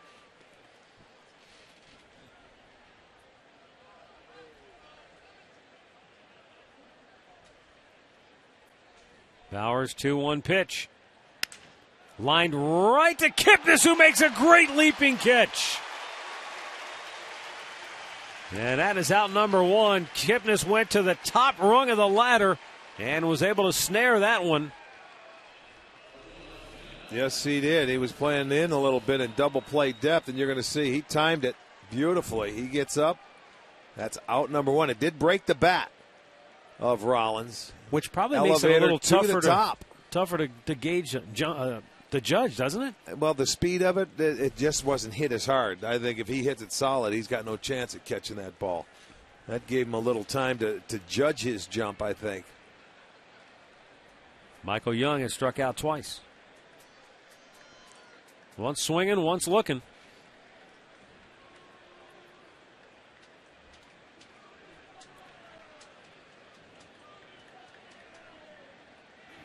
Fastball right at the knees. That's where you want to see Bauer get consistently. Well, you'd love every pitcher to be down there with their fastball, no question.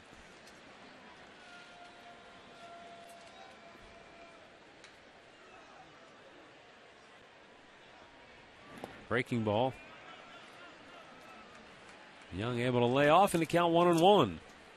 Twins beat the Tigers earlier today 6-2, snapping Detroit's 5-game winning streak. Minnesota will be here to open a weekend series on Friday.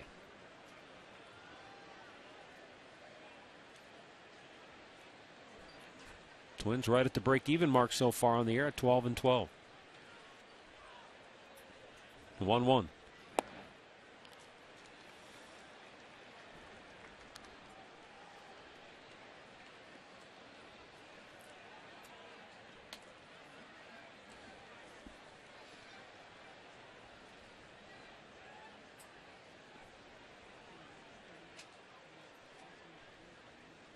Two Phillies on with 1 out in the 5th.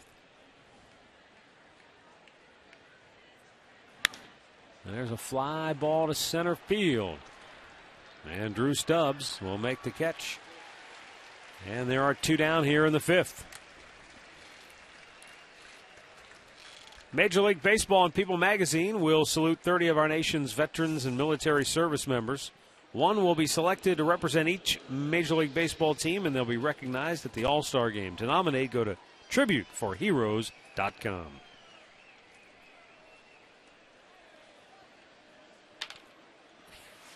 So 2 on, now 2 out, and Chase Utley, the batter, he has walked twice tonight.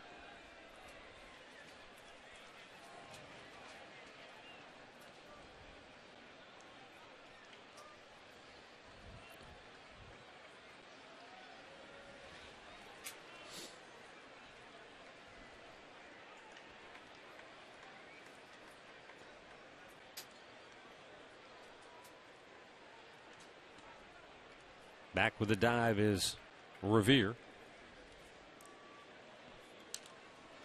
Nix was able to tag and go to third on that fly ball to center field. So with second base open, the Indians thinking Revere might just take off. Well, he stole a base back in the third inning. I think a changeup down in the zone. And a good pitch right over the outside corner for a strike.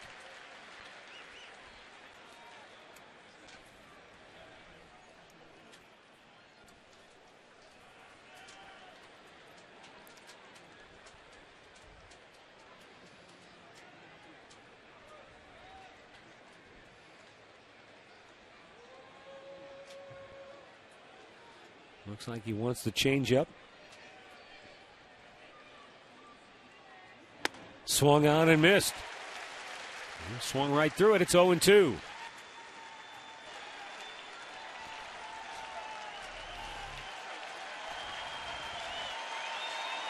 That looked like a slider. Yeah, sure did. I thought he signaled for a changeup.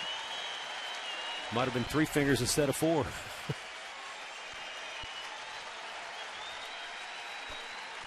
Well, crowd trying to help him out and get him through this inning. Runner goes. Ball hit weakly to left field. Michael Brantley camps under it. And Bauer does it again. He walks to first 2 in the inning, then gets the next 3. We'll go to the bottom of the 5th. 4-0 Cleveland.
Well, Trevor Bauer gets a handshake from Terry Francona. It would appear that his night is over. He walked 6, struck out 5, only allowed 1 hit. Well, he plugged and battled his way through. He threw some off-speed pitches behind in the count, a lot of change-ups. It was good. He got through it.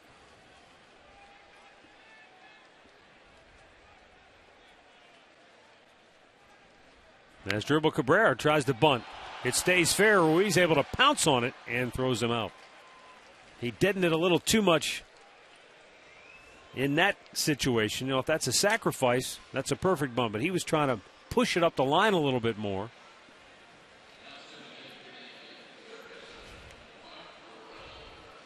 Our Firestone Complete Auto Care Extra Mile Index looks at Mark Reynolds in the month of April from a year ago to this year. And as we've said many times before, Mark said, I've erased April of 2012 from the memory banks, and he went out and proved it to us with how he played.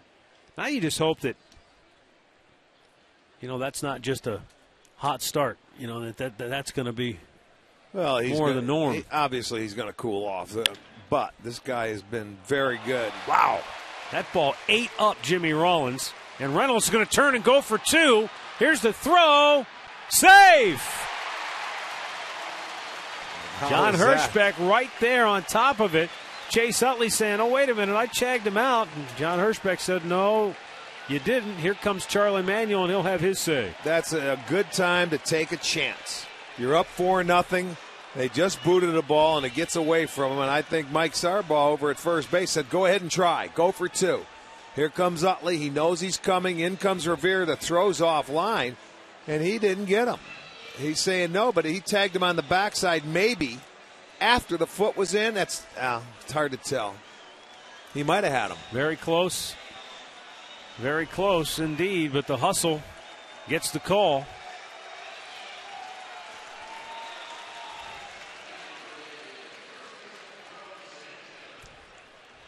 Well, that'll go as an error on Rollins. That's you know what? That's a good time to take a chance. Now you're in scoring position, base hit, you have another run. Carlos Santana has walked, struck out, scored a run. He should have 2 walks because the last time up, he got a close call that went his way, and then he chased ball 4. True, he could have been struck out, and he could have walked. All in the same at bat. But the pitch he should have struck out on, he took. Yep. And the pitch he should have walked on, he swung and he struck out. So you go figure it out. It all evens out in the end, right? Is that That's what you're saying? they say. Pitch number 75 of the night for Cliff Lee is in there for a called strike 1 and 2.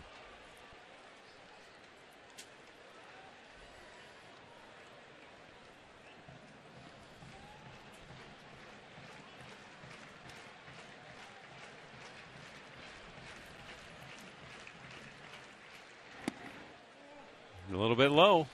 2 and 2. It's fun to watch pitchers command the zone and command it with different pitches because they go at you. You see that ball is just down. Santana's laid off a couple of really close pitches with 2 strikes tonight down. You know, let's see what he does on the following pitch after he goes downstairs. Will he go upstairs, inside, cutter in? Ooh, got the call. 3rd strikeout for Lee. I think he attacked every portion of the strike zone. That's the amazing thing. You can go from outside to down and almost a strike to inside being a striker, inside off. One of the guys, a couple of guys that come to mind that can pitch like that was Ferguson Jenkins, who had such great control. Give me the ball and let's go. Catfish Hunter was a guy like that. They grab the baseball and they get ahead and they can move it 2 inches here or 2 inches there, and it is fun facing those guys because you're going to get something to hit. The more modern version of those guys, I think of Greg Maddux, who did that. Absolutely. It's like a comfortable 0 for 4. How many guys you say, boy, that's a comfortable 0 for 4? I think Mike Mussina, too. That was a guy for me. I remember doing the same thing. He didn't work as quickly as these guys do, though. But he was very deliberate, and he was an excellent pitcher. Yeah. Up, down, in, out. He made me tired just watching him. Yeah, go down. That bend at the waist every time.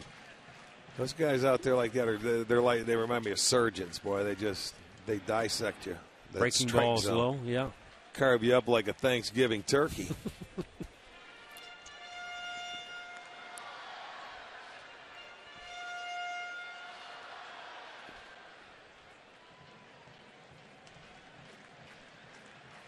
The plate is 17 inches wide, but they make it seem like it's like 21 because they use 2 inches on each side of the plate. 2-1.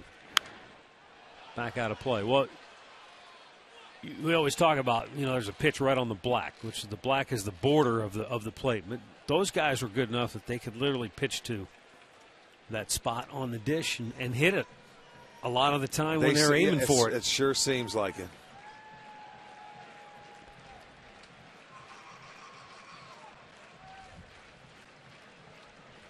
Ryan Rayburn having another good night. And he's driving one of the gap. That's going to get down and go to the wall.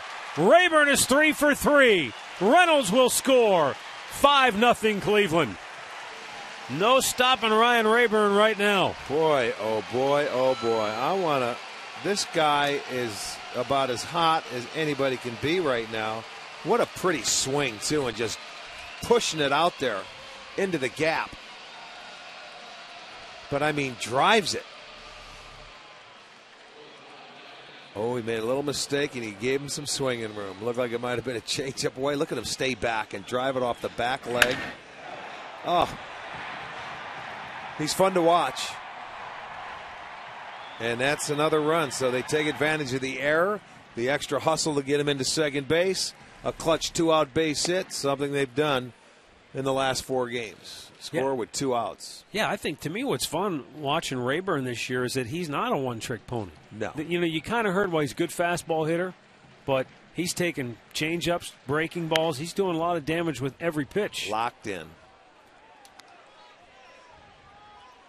It's almost like the pitcher's saying, here, they're telling him what's coming, and he knows. That's how good he is going. God, I'd be hanging around him if I was his teammate or a hitter. He's got 6 hits in this series. 10 of his last 11, and the one out he made was at first base that was, smoked. Speaking of smoke, Aviles drives this one deep to center, and Revere runs it down in front of the Tribe's bullpen. The Indians' bats continue to thrive. They lead it 5-0.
By a score of 5-0.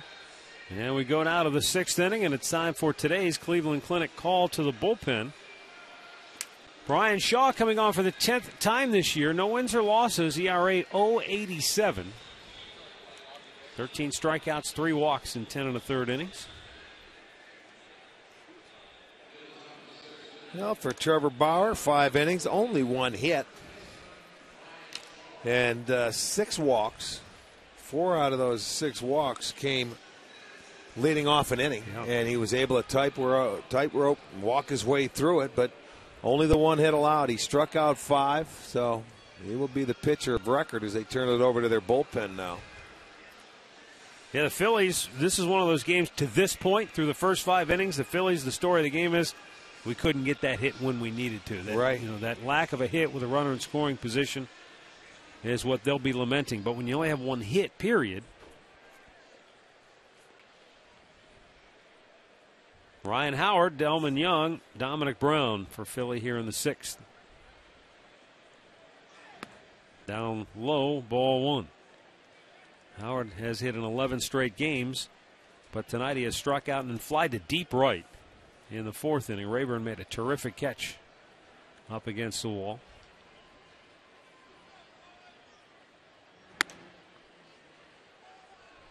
Outside 2-0.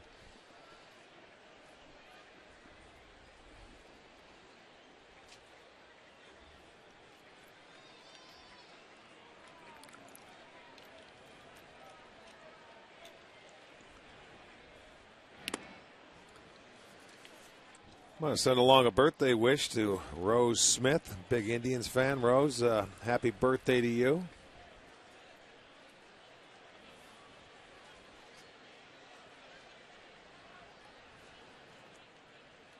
(3-0). Taken all the way. It's in there for a strike.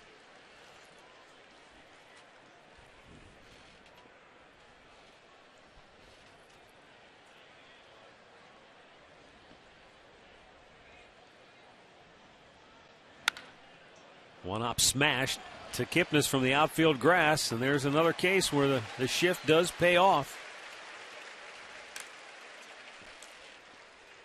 In-game recap brought to you by your local Toyota dealers. Mike Aviles with a sacrifice fly gave the Indians a 1-0 lead in the second. Then in the third, the Tribe breaks it open as Dribble Cabrera with a 2-run double down into the left field corner. Ryan Rayburn would bring him home on a little infield RBI hit, and then Rayburn again in the fifth, an RBI double with 2 outs to make it 5-0.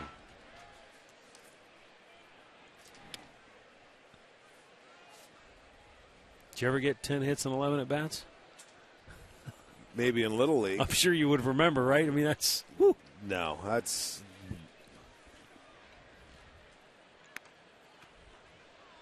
Well, I don't know. You know, you get locked in like that as a hitter sometimes. You don't know what you're doing. You just go back up there and you want to see the ball and hit it. It doesn't matter to you. You're just up there trying to hit it hard. Things go your way. You had the swinging bunt.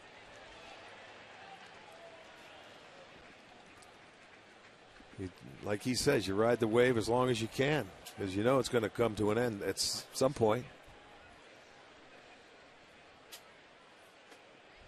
And hope you win the ball game. 2-1 pitch. Fouled right back. If there's one guy who is not happy about tomorrow's off day, it might be Ryan Rayburn. Right, he wants to play. That's true. I don't blame him. And you know what? So should the Indians. Right now, the way they're playing in the last 4 games. Their offense has finally clicked in, and the weather is finally turned to spring weather.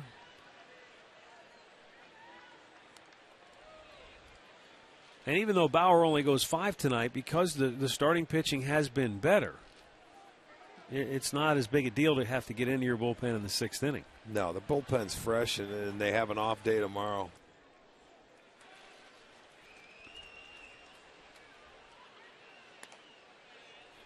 Shaw walks Delman Young with 1 out here in the 6th inning.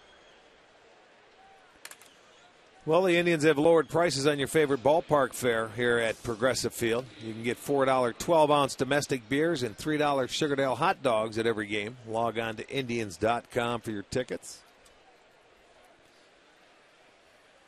1 on, 1 out. Dominic Brown, 1 for 2.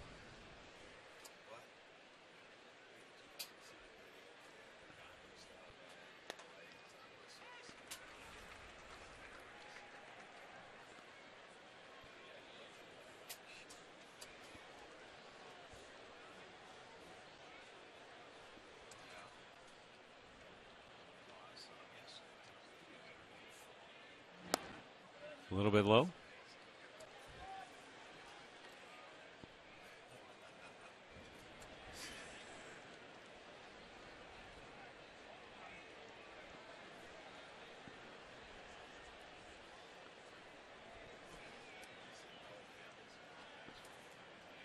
One pitch, and that's in for a strike.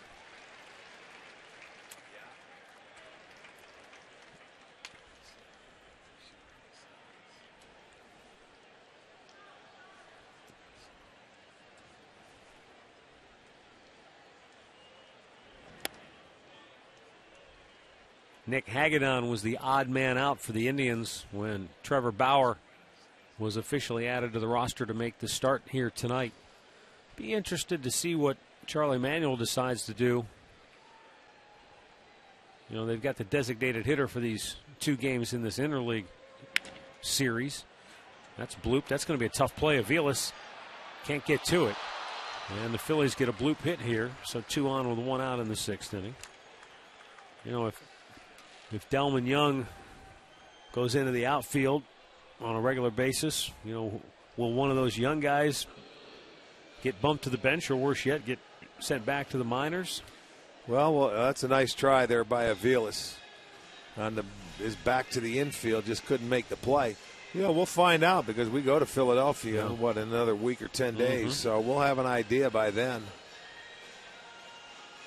So a walk and a bloop. Carlos Ruiz 0 for 2. He has struck out both times tonight. 0 for 4 last night. And Brian Shaw. Indians get some activity in the bullpen behind him. It's left-hander Rich Hill who's up. And Shaw goes right at Ruiz with a first pitch strike.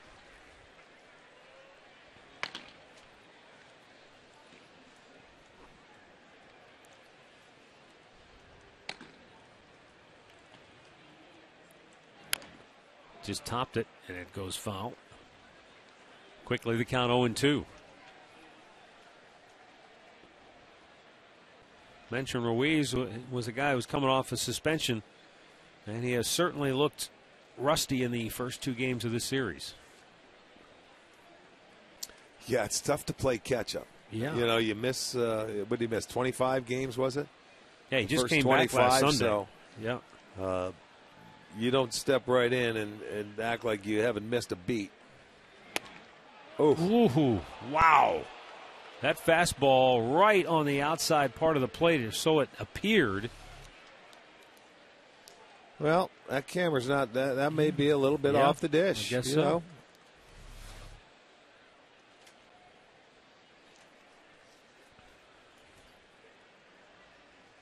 Swung on and missed. Ruiz goes down on strikes. 2 down here in the 6th inning. And he has whiffed all 3 times tonight. Well, he elevates the fastball here. Tough to catch up to, and Ruiz swings through it. Came awfully close with a good fastball a pitch before this. But see, that's a pitch that the hitters can see a little bit better. That fastball up, you got to make sure you get on top of it. But it's a tough one to catch up to. Lance Nix walked in both plate appearances against Trevor Bauer.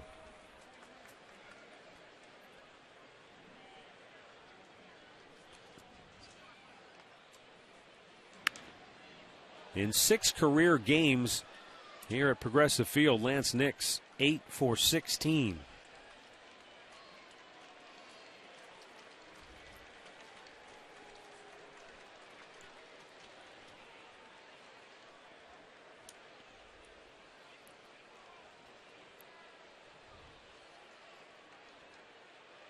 Well, he saved him a run tonight. You can put that in the RBI column. He took a home run away from Drew Stubbs. Yeah, that was a terrific play. Timed beautifully going up over the wall.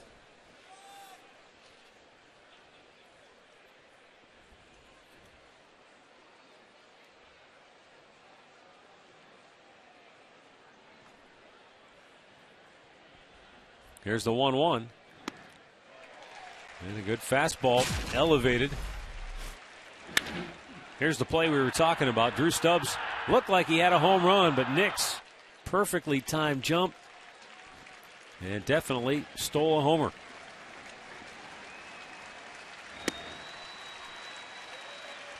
Two on, 2 out, a ball and 2 strikes.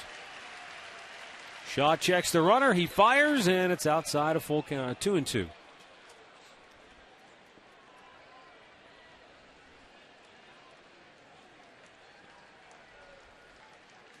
12 balls, 12 strikes thrown by Shaw here in this 6th inning.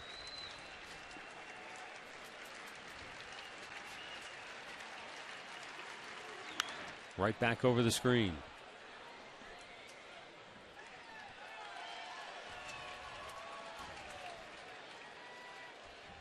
Yan Gomes quickly heads out.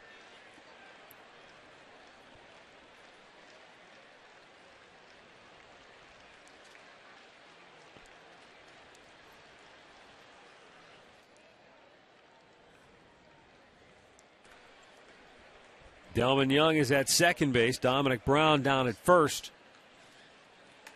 A lot of pitches thrown here tonight.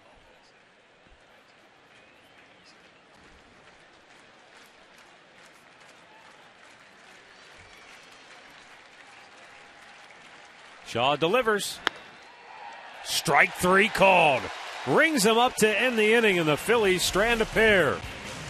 Middle of the 6th, 5-0 Cleveland.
Five nothing in favor of the Indians.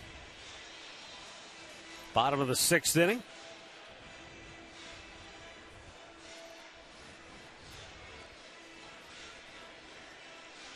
Indians fans treated to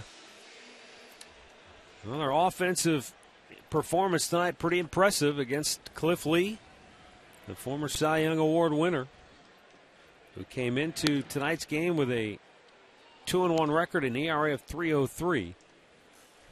The Indians turned a walk into a run in the 2nd inning, and then in the 3rd they played a little small ball to tack on 3. Yan Gomes 0 for 2 on the night. Yeah, again, Cliff Lee walked 2 guys, and they both come around to score. And you look at the Indian side, they've walked 7. And the 1 error cost Philly a run as well. Yeah, and that's right, it did. He came around to score. Bounce to 3rd. Michael Young throws Gomes out, 1 away. Time now to check the AT&T trivia question, and we've got the answer now. Who holds the Indians' record for most home runs in 3 consecutive games? Gotta be Albert Bell. I'm going to say Big AB, Albert Bell. Manny Ramirez, 3-2-1, 6. Wow. 98. Well,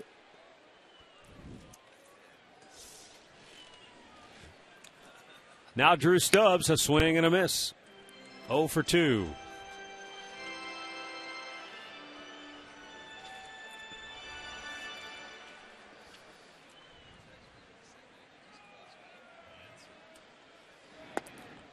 I'm sure by now everyone has seen the video of Manny Ramirez, the home run he hit in, where's he hit, in Japan or Taiwan? Taiwan, I believe. Took him like 30 seconds to get around 28. the bases. Yeah, 28 seconds. That's okay.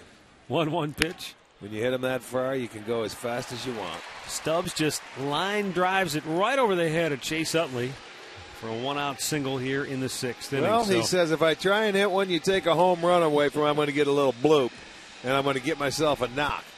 And he does. I'll tell you, he's had a pretty good approach against Cliff, and he's had success against him. So he gets his first hit of the night, and the Indians get their 8th. Now the former National Leaguer Drew Stubbs, right at home in this interleague series. He's gone 4 for 7 now against the Phillies.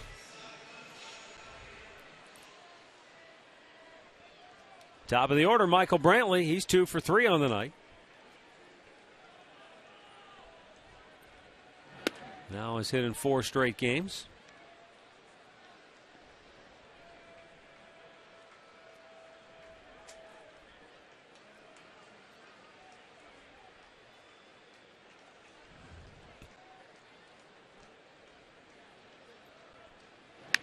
Brantley lines one to left field. That's going to get foul.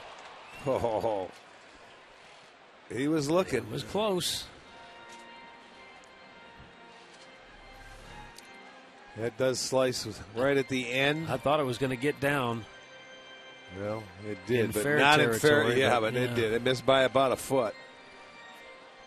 One of the few breaks the Indians didn't get tonight. Everything else has been going their way. When, I mean, seriously, when you think about it, they've caught a lot of breaks, and that's what it takes sometimes.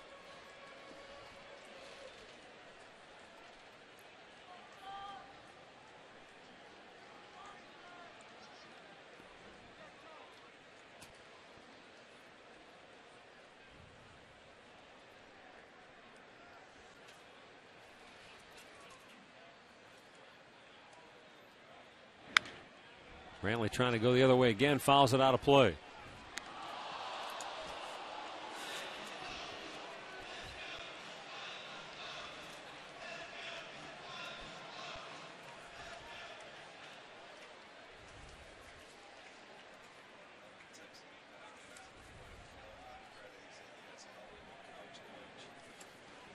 Cliff Lee delivers the 0-2 pitch, and Brantley lines it right back up the middle.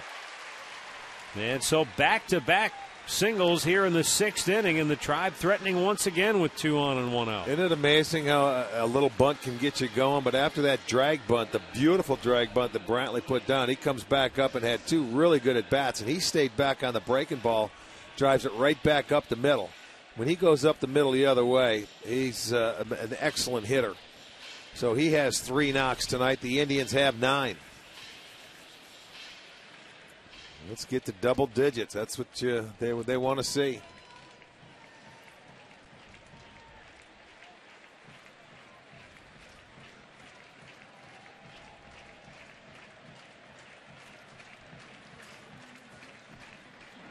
Jason Kipnis, a swing and a miss.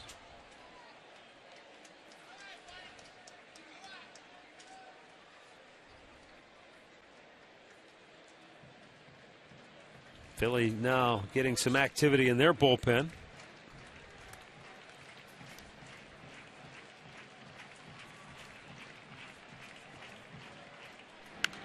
And that's foul out of play. No balls, 2 strikes.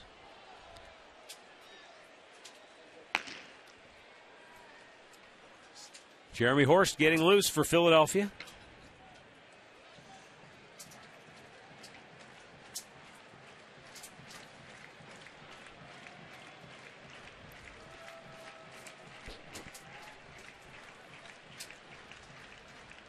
The 0-2. Outside off the plate. And it's a ball and 2 strikes.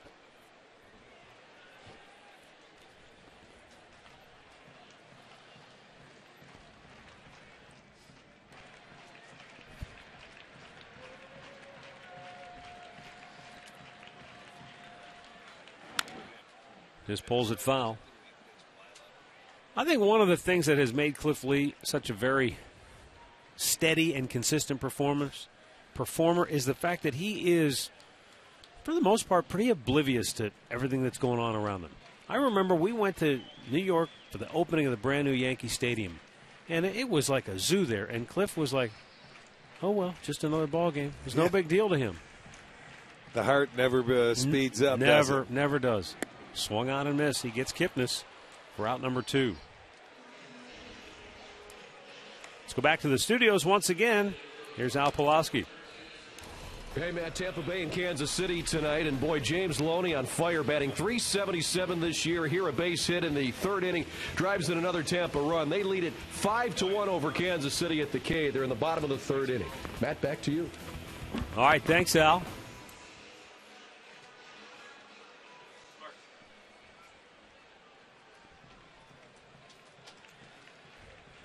As Dribble Cabrera, 1 for 3 on the night, 2-run double in the 3rd. And a strike called. Well, the key to this 4-game run for the Indians is, scoring 38 runs in the last 4 games. 23 have come with 2 outs. They've had some clutch hitting. And that offense, if you get that base hit, the 2-out base hit that with a runner in scoring position, an offense can loosen up. It seems like it has. Yes, indeed. Cabrera back in the third inning. Speaking of 2-out base hits, plating a pair.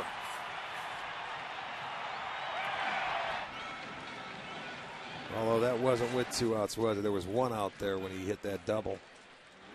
The 0-2 hit high in the air to right field. Nix is under it. Makes the catch. Well, the Tribe strands a pair. After 6, though, Indians lead it 5-0.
Is on top here, big 5-0, and you get a look in at Progressive Field from our Panini Cam, brought to you by Panini's Bar and Grill.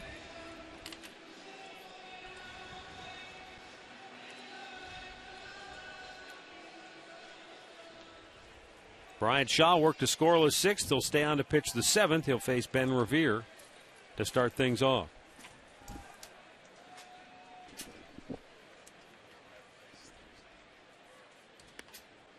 And Bryant Shaw goes right at him with a first pitch strike.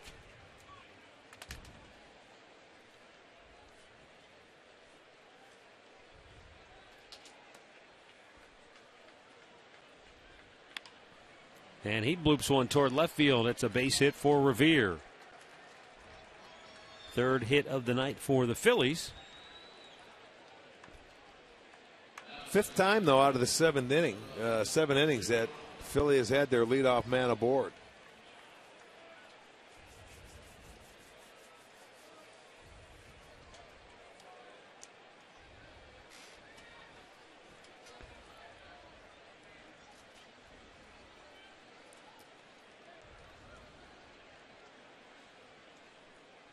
Jimmy Rollins rips it deep down the right side, but he's out in front of it.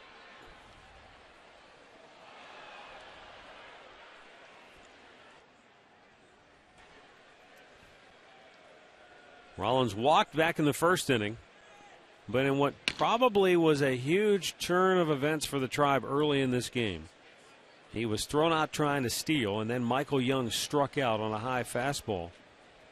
And so Trevor Bauer had 2 outs in that 1st inning, despite the fact that at that point he'd thrown 14 pitches and only 4 of them were strikes. Right.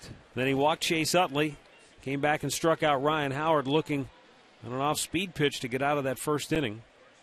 And even though he had some troubles with walks along the way, he did not surrender a single run. He only allowed 1 hit despite walking 6, struck out 5. Little squib job towards second. Kipnis didn't get the tag, and he's safe at first.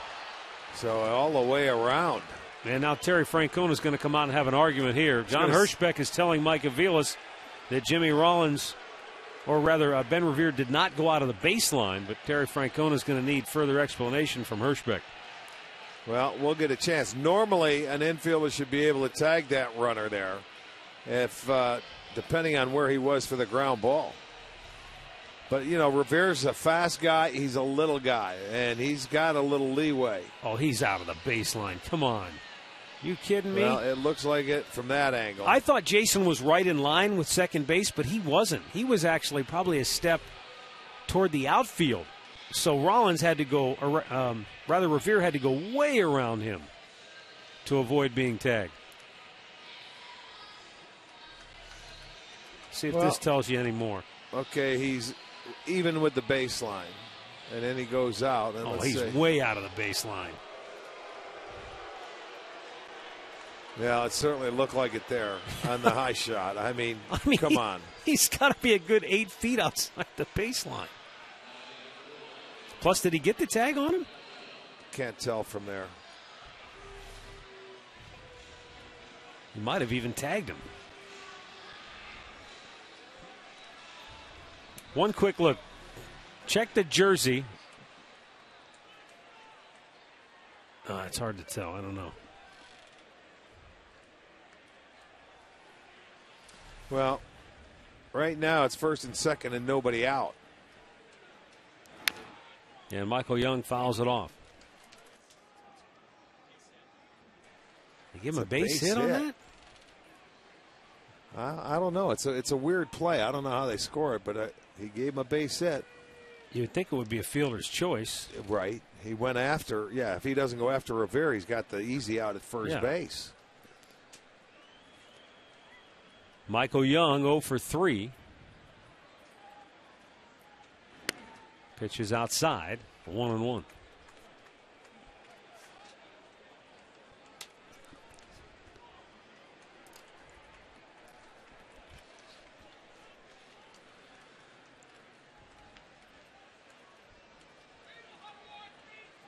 Now the 1-1. Rip foul the other way. Well, you'd have to think that this is going to be the last hitter for Shaw. Yeah, okay. They changed it. It's just a fielder's choice. Well, Kegler came back to his senses. Michael Young down on the count, of ball and 2 strikes. And the pitch is fouled off the other way. You're talking before about the breaks. You know, the Indians, seemingly every break has gone their way. Right. Suddenly. There's a play. Yeah, it turned. It's turned right there. That's right. It's a play that you think is there, and the fielder's choice. So we'll see if they can bounce back. So far they have all night long. Up high, 2-2.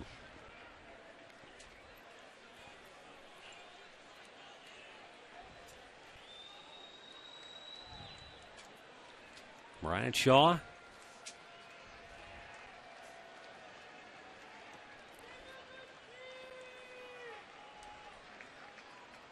Delivers. And Young again wearing out that right side. Well, he Foul waits territory. on the ball. He will foul a lot of pitches off till he gets a pitch that he can handle. You know, fastball, slider, and I mean, he just sits back there and waits and waits and waits with 2 strikes and in the protect mode. To stay alive, you got to make a good pitch to get him out. Maybe elevate the fastball, get him to swing through it. That's how Bauer got him back in the first inning. Because he'll just slap something the other way. There. Didn't chase that. Full count. Yeah, the Indians desperately need an out. You're coming into the middle part of the lineup with the left-handers. Rich Hill is ready, I believe, out there. And I know Allen got up to join him, didn't he?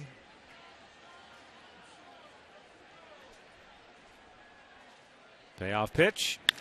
Double play ball to second. Kipnis to Aviles on the first. Double play.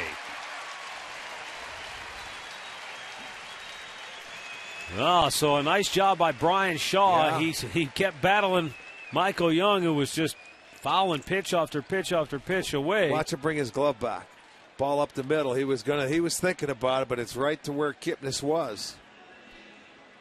And there it makes a good pitch and to a good hitter to get the double play, and his night will be over. So he ended up doing a really nice job after a tough call. Time for today's Cleveland Clinic call to the bullpen.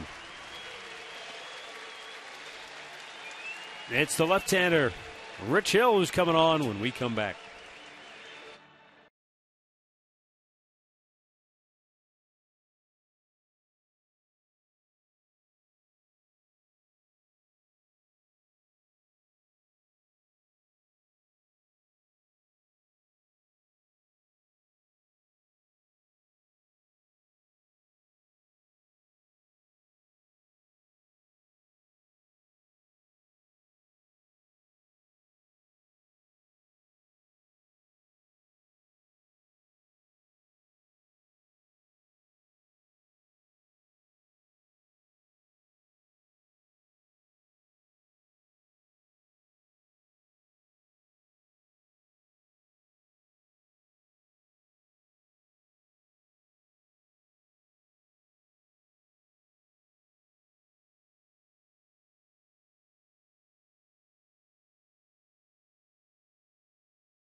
All right, we go now to the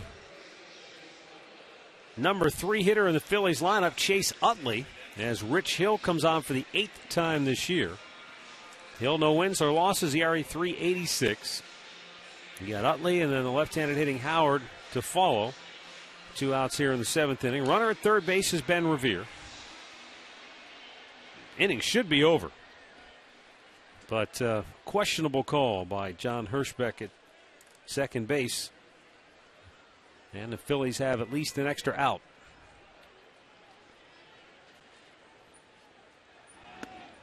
And a first pitch strike to Chase Utley, who walked twice and has flied to left.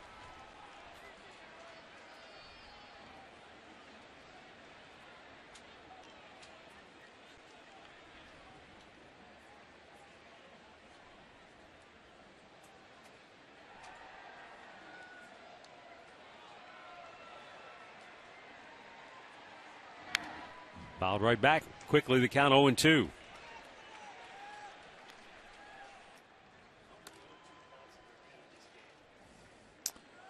Here you see 7 at bats, and also hit once by Hill. Chase up. Yeah, he hangs in there good against left-handers. He's just flat out a good hitter.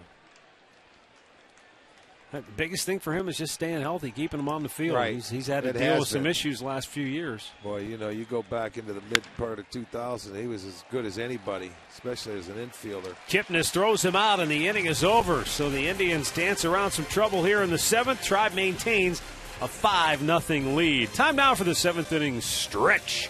Brought to you by Spitzer Auto World. Life is hard. Buying a car shouldn't be.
Late innings are brought to you by Captain Morgan Rum. Raise a glass, always in moderation. Raise a glass to the way they're playing right now because the Indians have really turned things around. In line for a 4th straight win if they can hold on here, leading 5-0. Jeremy Horst coming on now, the left-hander in relief of Cliff Lee. Yeah, Lee, 6 innings, 9 hits, gave up 5 runs. He walked 2. Those 2 runs came around to score. He had 4 punch-outs. But, they did a nice job against Cliff. I don't know what it is in Cy Young's and whoever. Where are they going to go after this? We got Minnesota coming in for the weekend. They've had their share. We showed you in the Open, facing former Cy Young Award winners. This year, they've been very good against them. They had 2 last night, Roy Halladay and then Cliff Lee tonight. They got David Price earlier. R.A. Dickey to start the year out. And the only loss they took was Jake Peavy. He was pretty good. The big boy in our division, Jake Peavy, gave up the solo home run to lead off the game to Michael Bourne. And isn't that the game that Bourne got hurt in? It was. And they didn't score the rest of the way, or at least off Peavy. Mark Reynolds punches one deep center. Back is Revere. Still going back. Makes the catch on the warning track for out number 1.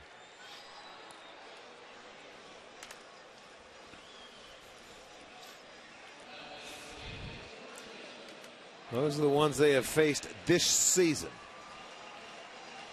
8 earned runs off of Price. 8 off of Roy Halladay last night. 4 earned off of Cliff tonight. They've done a really nice job. They're having to face some tough guys this year.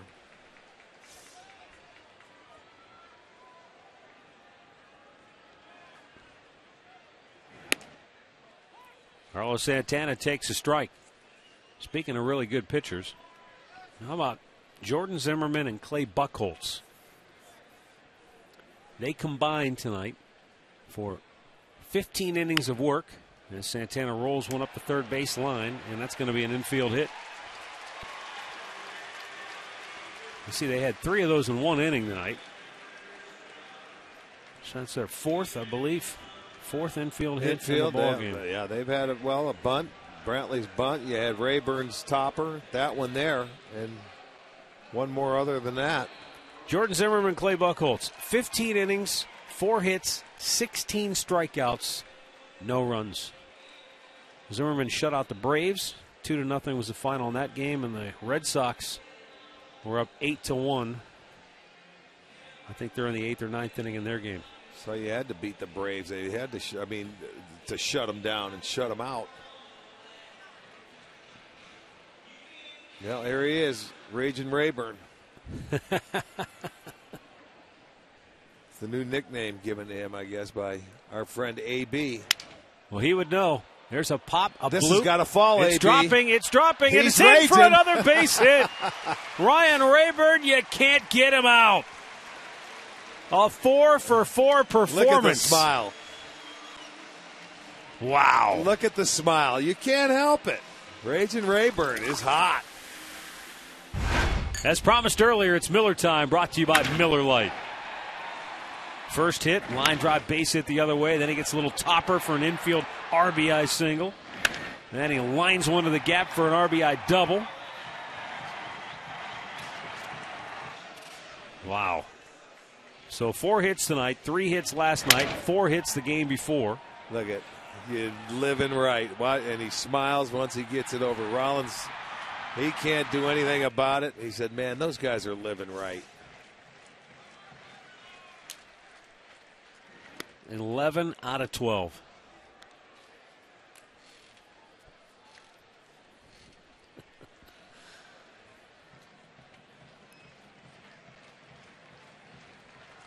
Raging Rayburn. Well, I like it.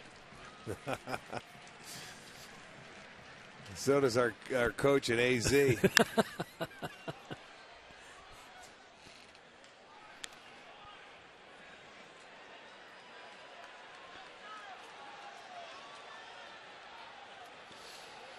Well, they have 11 hits tonight. They've been into that double digits now for 4 straight games. Didn't Albert play down in Louisiana? You mean college ball? Yeah. LSU. He knows the Raging Cajuns. Yes, he does.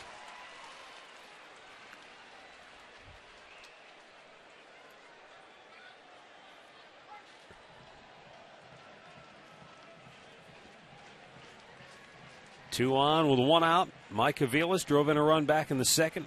Drove one to deep center his last time up.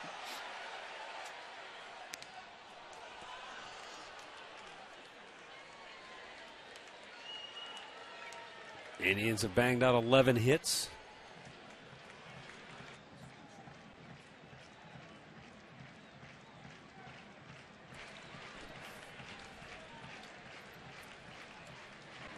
And now Aviles pops one.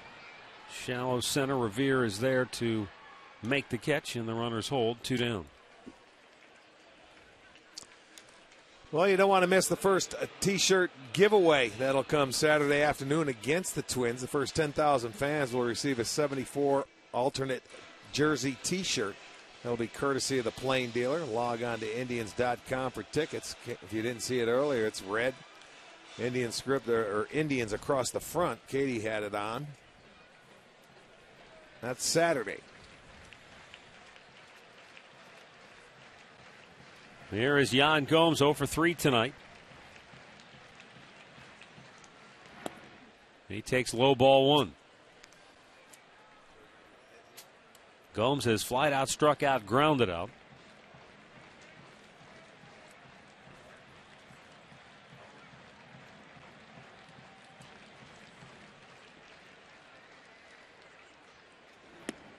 And that's low again. 2 balls, no strikes.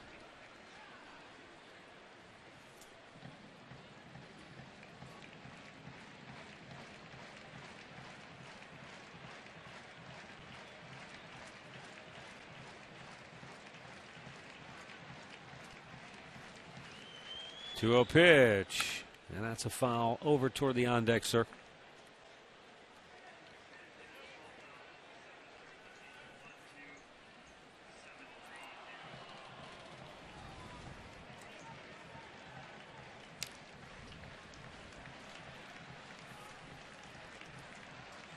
Two on, 2 out. Jan Gomes awaiting this 2-1 pitch from Horst. And lines it right back up the middle. Hit him on the leg. Rollins recovers, grabs it, throws to first, and Gomes beats it out. Howard couldn't hold on to it cleanly. And the Indians have the bases loaded with 2 down. That should have been a base hit into center field. But Horst, it kicked off his leg, and Rollins almost made a play on it. Yeah, he made a terrific play. Rollins did. I mean, that should have been a base hit, RBI, keep the inning going. Watch it deflect off his leg or his arm. He got his arm, yeah. And then Rollins on his backhand and from the knees tried to throw to first base and makes it. Oh, Howard never held on to the ball. It was bang, bang at first. But I think he would have beat it anyway. See where it goes off? It goes off the forearm, the right forearm. Deflected over to shortstop. Rollins with a good play. Heads up play, having to stop his momentum. So it'll be bases loaded now with 2 outs. And Drew Stubbs takes a strike, 1 for 3 on the night. Stubbs was in an 0 for 15 slide when he went 3 for 3 last night. 3 for his last 3, I should say. Now 1 for 3 here tonight. Right back up the middle. Will it get through? Rollins picks it, throws, can't get him. Stubbs has an infield RBI single, 6-0 Cleveland. It's the Indians' night tonight, folks. This guy gets down the line much too fast to throw him out. 3rd infield hit of the inning. Look at that. I mean, Rollins, he realizes he's played against Stubbs. He knows he's not going to have a chance to get him. So everything working out the Indians' way tonight against Philadelphia. It's a 6-0 game. Bases loaded remain. 2 outs. 6-0 game and 6 infield hits. 2 of them driving in runs. And Michael Brantley had one of those infield hits. In fact, the first of the night. It was a beautifully placed drag bunt with 1 out in the 3rd, and that sparked the scoring for the Tribe in that 3rd inning. Indians in this short 2-game series, 13 for 25 with 2 out. They ought to go up with the mentality of that, the way they're going right now, and that's just feeling good about yourself, man. Contagious. It's contagious. Everybody wants to get one now. Now the 1-1. It's down low, 2 balls and a strike. And believe me, no one understands that more than that skipper that's over in the first base dugout, Charlie Manuel, when it comes to hitting. A couple bloops and a blast go a long way, don't they? And they haven't hit the blast yet. As a matter of fact, the hardest ball hit, Stubbs was robbed of a home run tonight. Yeah. By Nix out in right field. Brantley pops it in the air. Shallow center. Rollins is out there. He'll make the catch. And the inning is over. The Indians add a run, and we'll go to the 8th, 6-0 Cleveland.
Produced or retransmitted in any form, and the accounts and descriptions of this game may not be disseminated without the express written consent of the Cleveland Indians.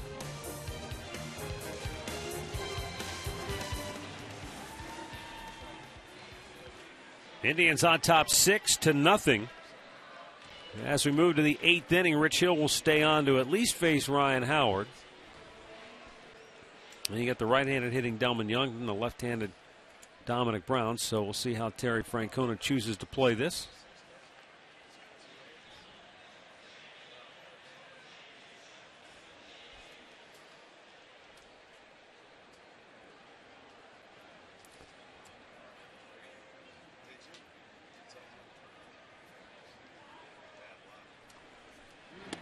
Swung out and missed. Ball running away from Howard, and he couldn't hold up. He is 0 for 3 on the night.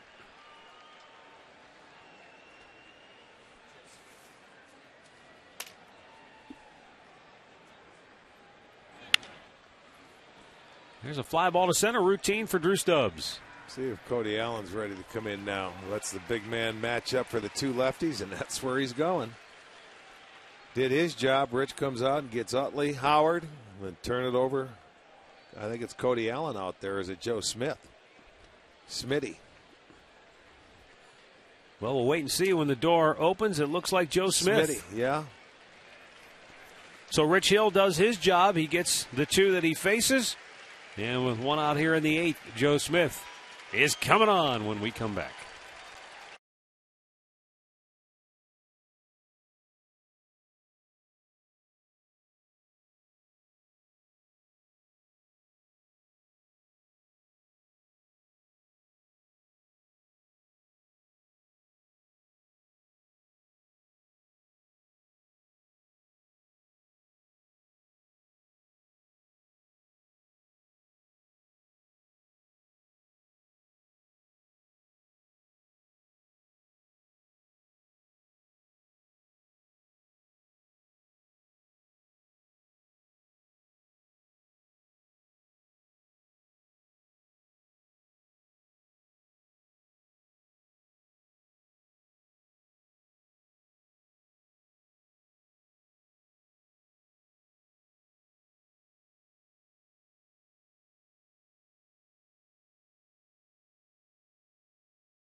Eighth inning.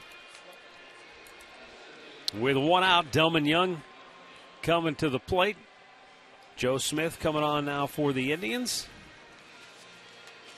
10th appearance on the year. No wins or losses. 8 innings. He has not walked a batter. He has struck out 9. The opposition hitting just $154 against him.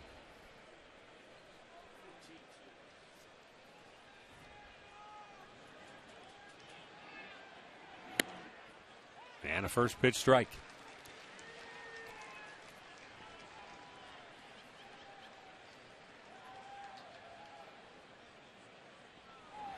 Off the end of the bat, foul, 0-2 the count.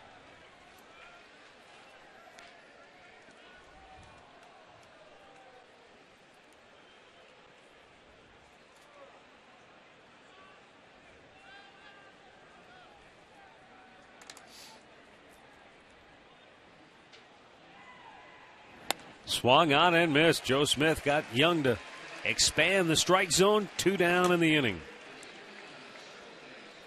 Let's revisit our keys to the game from earlier tonight. Talked about Bauer throwing strikes early on. Well, he struggled with that at times. But, again, you have to give him credit for not giving in. You know, he threw a lot of good changeups and breaking balls when he was behind in the count, where he brought himself back into counts. And the Indians were aggressive against Cliff Lee early in the count. 6 hits. Inside of 3 pitches. But they just, it's, what's impressive is, you know, last night 7 home runs, tonight small ball. You know, half a dozen infield hits. And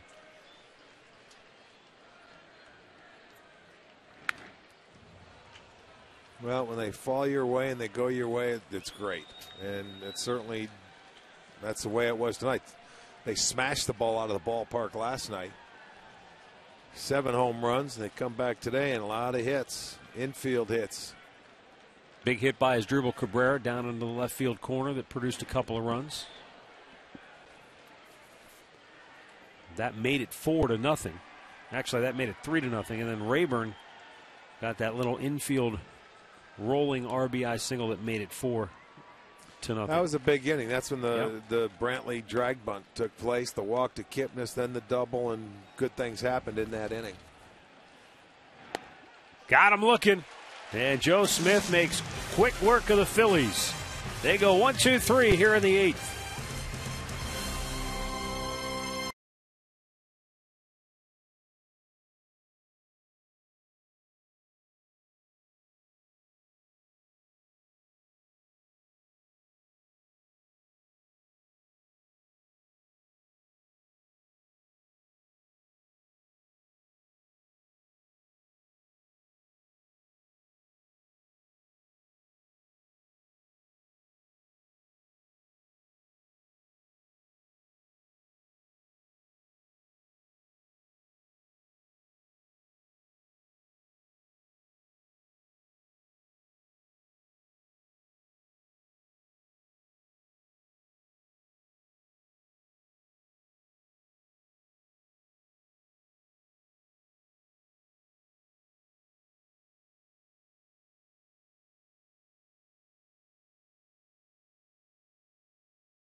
Express and Total Car Care.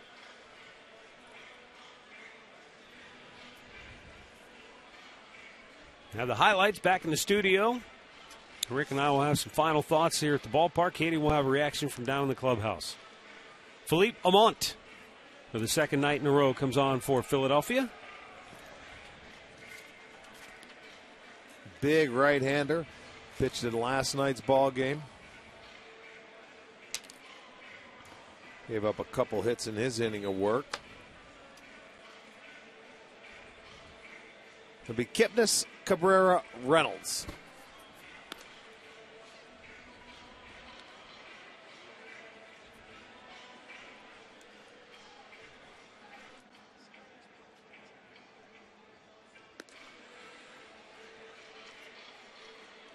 Now Trevor Bauer got the start tonight for the Indians. He struck out Michael Young in that first inning, got Ryan Howard looking to end the first. Another good breaking ball right there. Yeah, see that? He's got tight spin to that curveball. He threw some good changeups. There's another hook. Tell you what, he threw some very good curveballs.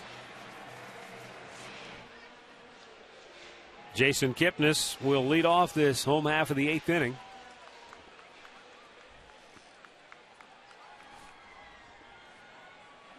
He is 0 for 3 on the night. Walked and scored back in the third.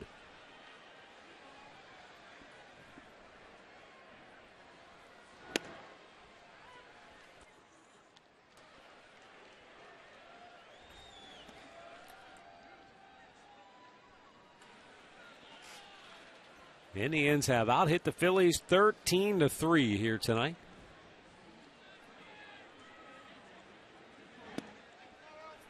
Off-speed pitch away. 1 ball, 1 strike. Twins beat the Tigers earlier today 6-2. Angels finally beat Oakland today. That's our first win of the year against them, isn't it? Yeah, they were 6-0 against the Angels. Oakland was until today's game. All the way to the backstop.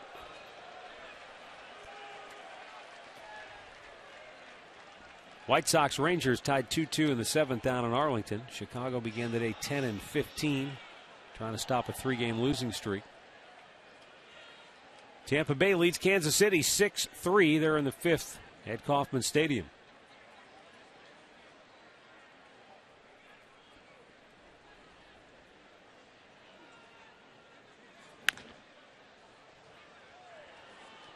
With a win here, the Indians would pull to within 2.5 of first place. Just a half game behind Minnesota, who comes to town to open a 3-game series Friday night.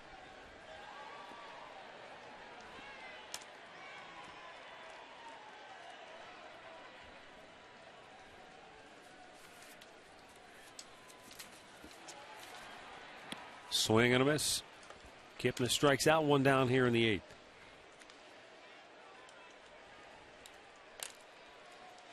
Our in-game box score is brought to you by your Northern Ohio Hyundai dealers. Michael Brantley with 3 hits on the night. Ryan Rayburn stays incredibly hot, 4 for 4. So he's 11 for his last 12.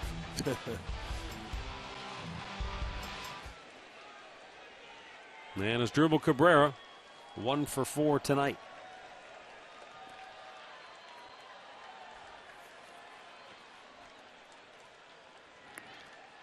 Ouch. I think they hit him on the foot, didn't it? I think so. They have to look. They didn't see it? Wow. Well, he goes to first, ask for, did he swing? They wanted to know if he swung the bat. They were checking, and he's saying no, but that ball did get him. And Cabrera looks like he's okay. He's going to try to walk it off. You watch, he doesn't move, and it goes right there on the toe. Right on the front foot on the toe. He's got to limp it off. Ouch. Oh, you can see he's already screaming. He didn't swing. That's what the umpire was asking down at third. Did he go? If he swung, then no big deal. Right. But he did not, so he will take first base.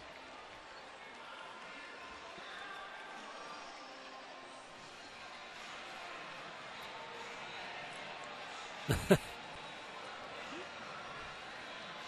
might want to dip that toe in an ice bucket tonight. That's getting on the hard way. Now Mark Reynolds, 1 for 4.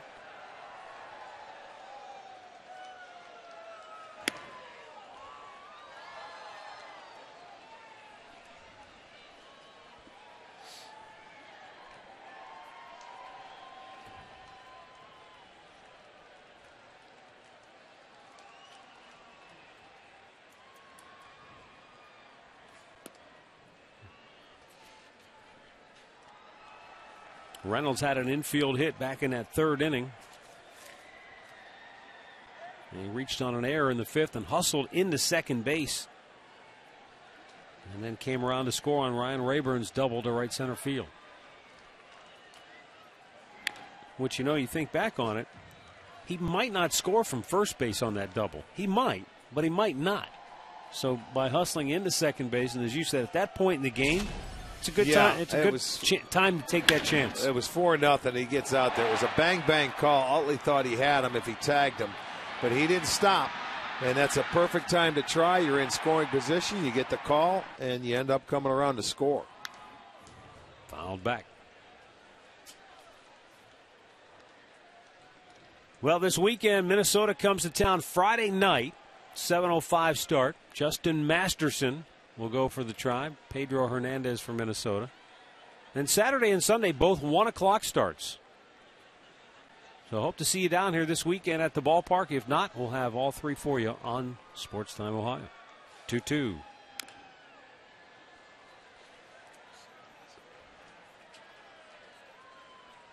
Scott Kazmir against Kevin Correa on Saturday at 1 o'clock. And then Sunday, Corey Kluber against Mike Pelfrey.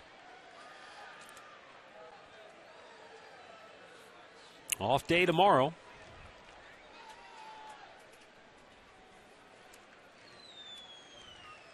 Two ball, 2 strike count.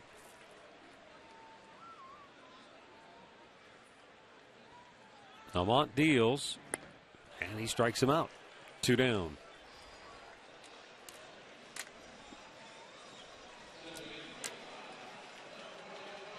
It's going to bring up Carlos Santana. He is 1 for 3 on the night. He has singled, walked, and scored 2 runs.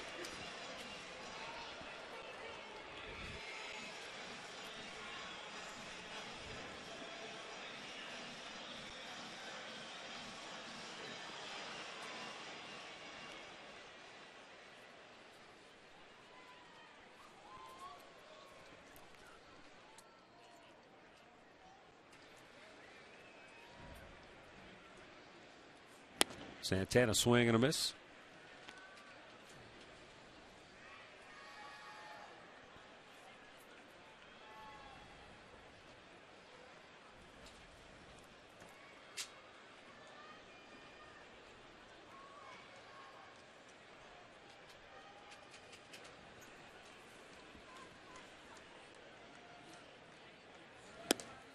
Outside with it, 1-1.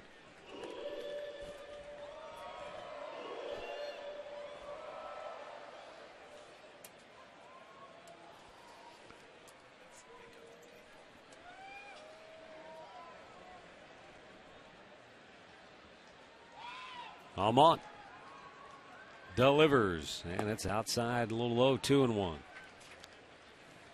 Santana again reaching base twice tonight. First time he walked. And then he punched out a couple of times and got the single in the 7th.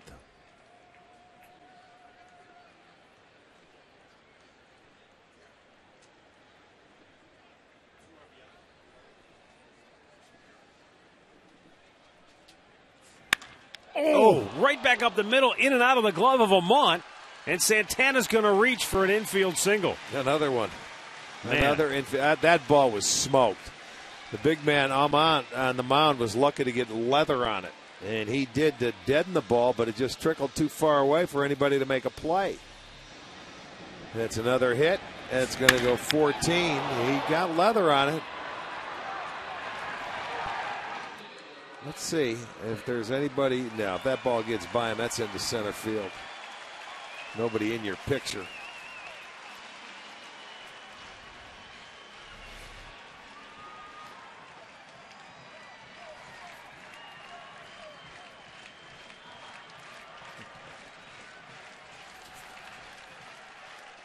No, Ryan Rayburn, the hottest man on the planet right now with a bat in his hand at the plate. Rayburn 3 singles tonight, a double, 2 runs batted in, 11 hits in his last 12 at-bats. Actually, 12 in his last 13.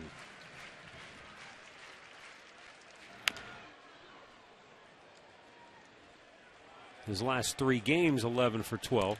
He got one in his final at-bat in the game leading up to this torrid tear.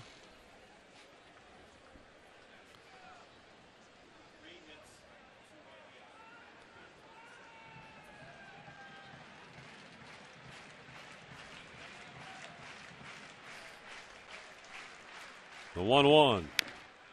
Shoots it foul over toward the Indians' dugout.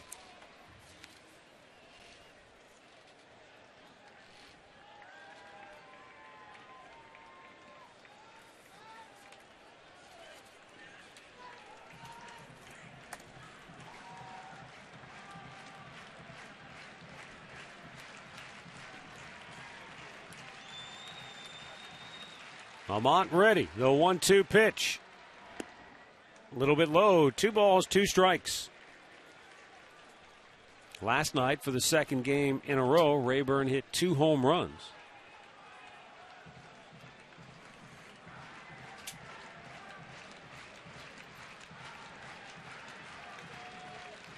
Now with 2 on and 2 out in the 8th, and the Indians up 6-0. He awaits the 2-2 from Amont. And he strikes him out to end the inning. We'll go to the 9th. Indians 6, Phillies nothing.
And here in the 9th inning, Cody Allen will come on now for the Tribe.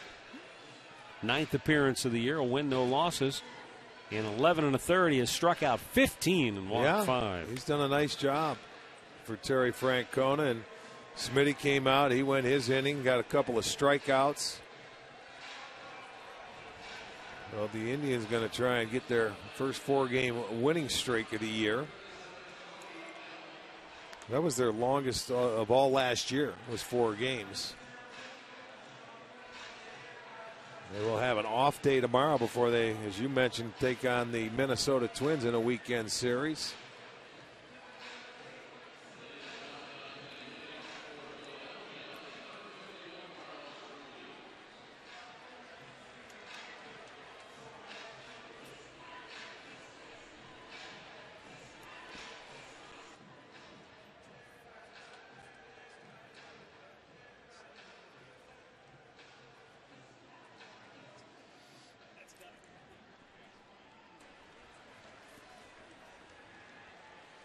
For the Phillies, bottom third of the order coming here, Carlos Ruiz, then Lance Nix and Ben Revere.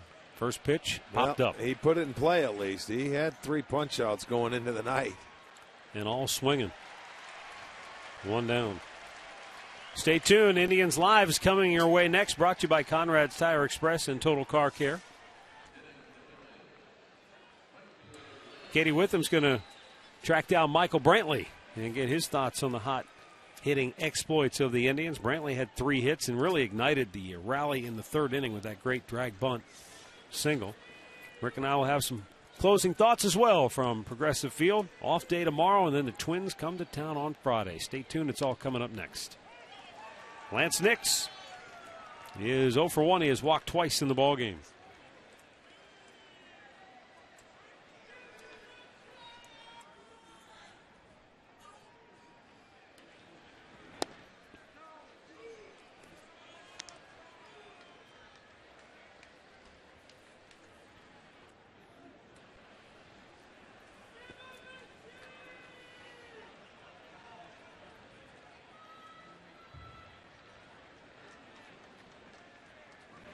Out of play. White Sox have pulled ahead of Texas 5-2 in the 7th down in Arlington. Tampa Bay holds to a 6-4 lead over Kansas City. They're in the 7th inning at Kauffman.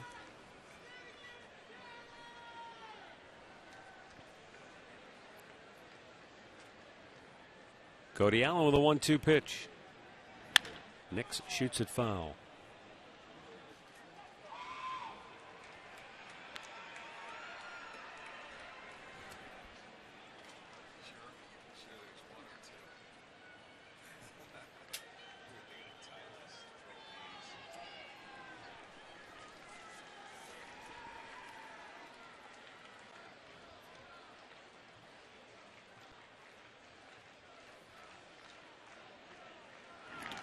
Checked on a ball in the dirt.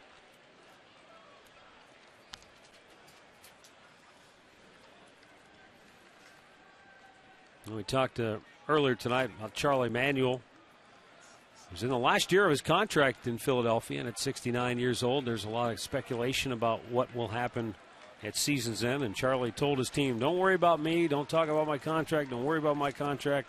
I'll take care of it when the time comes. 2-2 pitch inside. Interesting, though, you look around at his staff. You know, Juan Samuels at first base. Ryan Sandberg, a longtime Cubs idol, is at third. Wally Joyner is the new assistant hitting coach. Right. More and more assistant hitting coaches now around the big leagues. There's a high fly ball to center field, and Drew Stubbs will camp under that. And we've got 2 down in the 9th.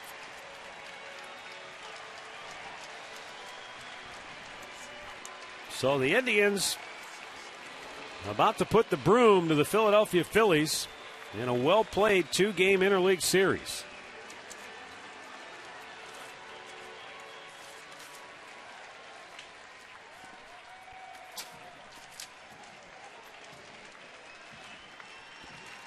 Ben Revere,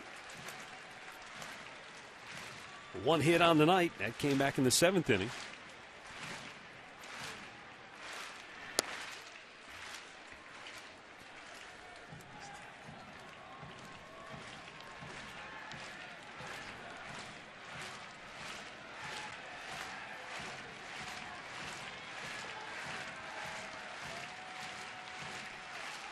Upstairs, 2-0.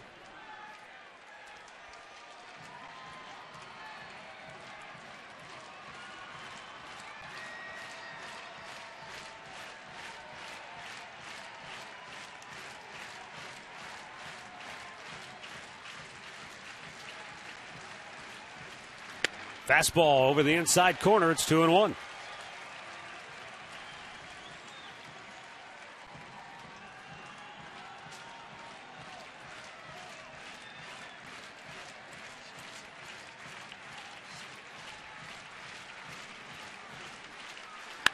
And there's a line drive to center field. Drew Stubbs makes the head-high catch, and the Phillies go 1-2-3 here in the 9th.